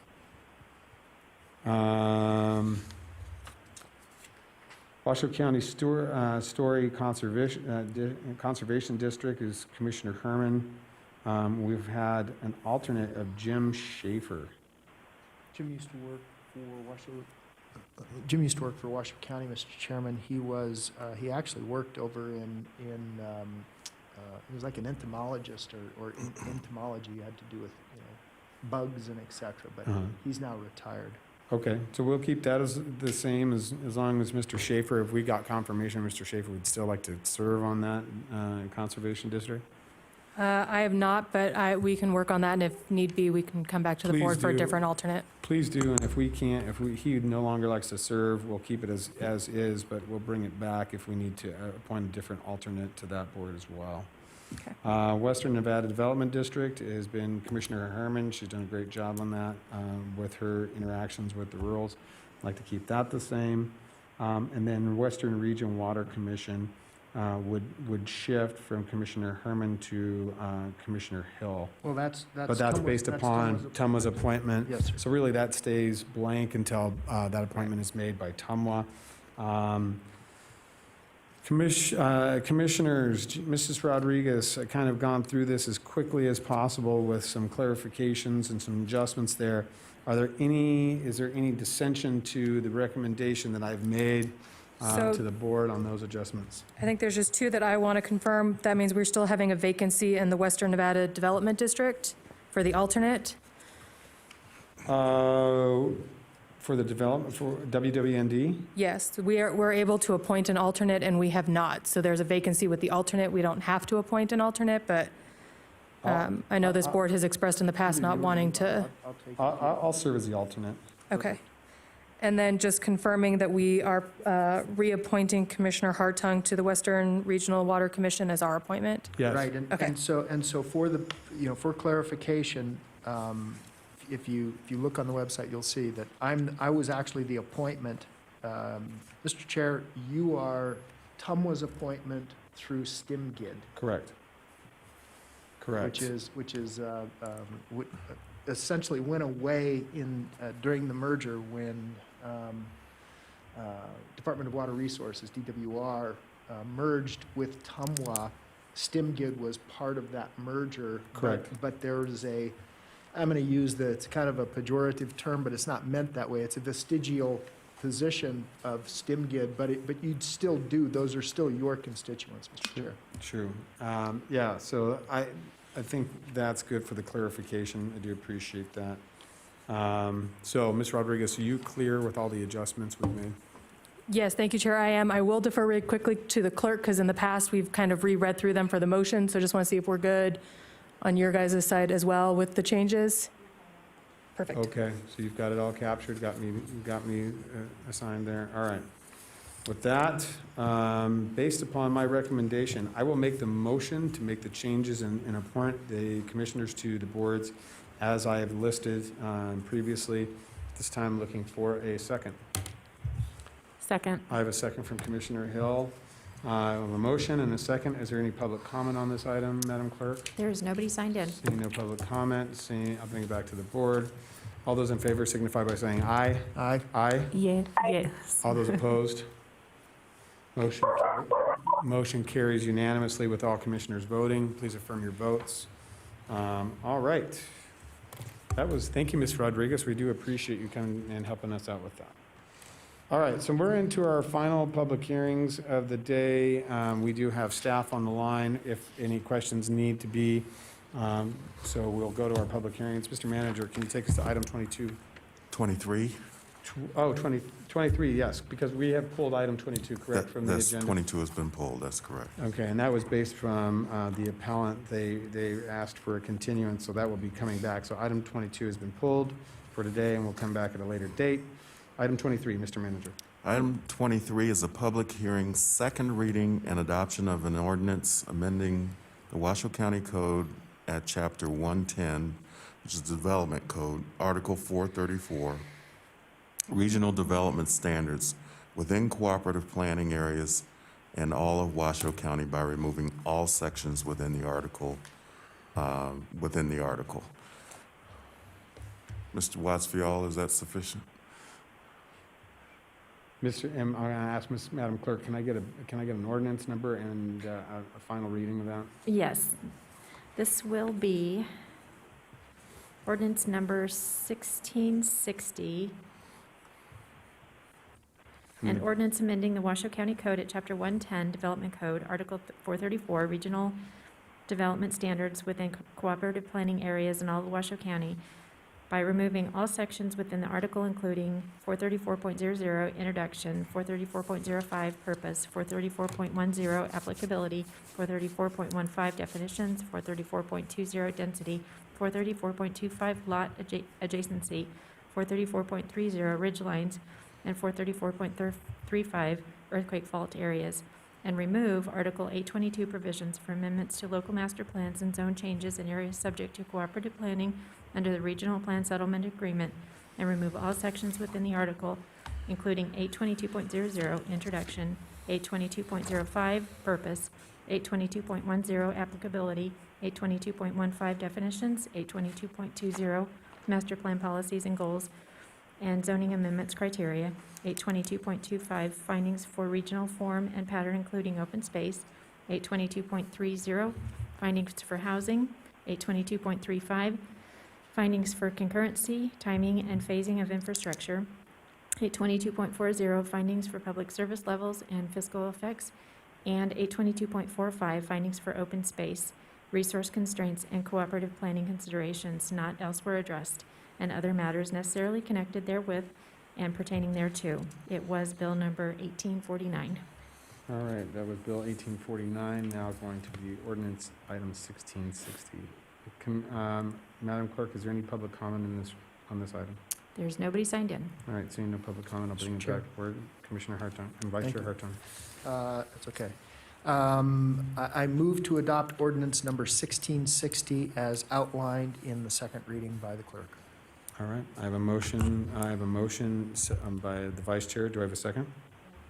I have a second by Commissioner Herman. I have a motion and a second to adopt ordinance 1660. Call for the vote. All those in favor signify by saying aye. Aye. All those opposed, motion carries unanimously with all commissioners voting. Please affirm your vote on the screen. All right, thank you for that, commissioners. All right, commissioners, we are on to item 24. This is our last public hearing of the day, and so, Madam Clerk, will you please give us a bill number for this? I mean, a bill number and an ordinance number, and take us into this item. Yes, I will. Item 24, this will be ordinance number 1661.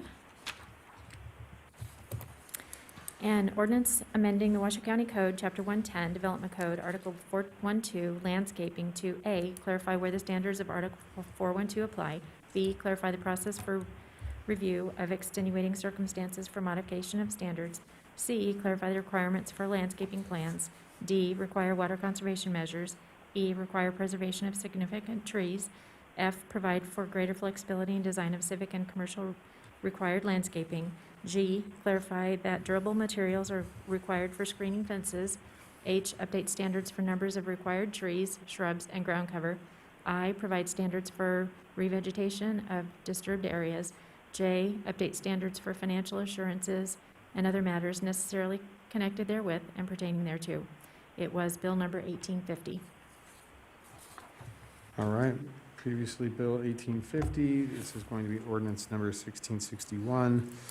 This time looking for a motion. Mr. Chair. Mr. Vice Chair.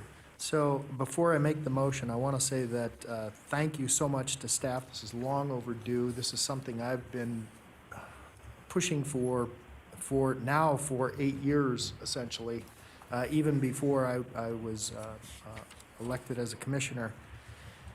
We had very old landscaping standards, and this really brings us up into the 21st century and recognizes that we actually live in a desert. So it's truly amazing. I move that we adopt ordinance number 1661 as outlined by the clerk and in the staff report. All right, I have a motion. Do I have a second? Second from Commissioner Herman. Do we have any public comment on this item, Madam Clerk? I have nobody signed in. All right, seeing no public comment, we'll bring it back to the board. Any further discussion by the commissioners? Commissioner John, did you have something?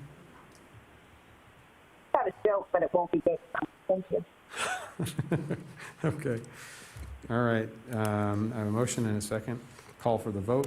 All those in favor signify by saying aye. Aye. Aye. All those opposed? Motion carries unanimously with all the commissioners voting. Please affirm your votes on the screen. All right. Mr. Manager, I think we've got all our public hearings done. Yes. I think we're all complete. This is our final, we're on to item 26, sir. Item 26 is public comment. Comment heard under this item will be limited to 3 minutes per person and may pertain to matters both on and off the commission agenda. The commission will also hear public comment during individual action items with comment limited to 3 minutes per person. Comments are to be made to the commission as a whole. All right. Madam Clerk, do I have any public comments on it? There's nobody signed in. All right, seeing no public comment. Going once, twice, third time closed. All right, we're on to Mr. Manager, 27. Item 27 is Commissioner and County Manager announcements, reports, and updates to include boards and commission updates, requests for information, or topics for future agendas. All right, Commissioners, any final thoughts? Mr. Manager, do you have anything? No, Mr. Chair. All right, I am not seeing nods or looks. Commissioner Jung, any final thoughts from you, ma'am? No, thank you. Great meeting. All right, thank you, everybody. We appreciate you, everybody attending today. We are adjourned.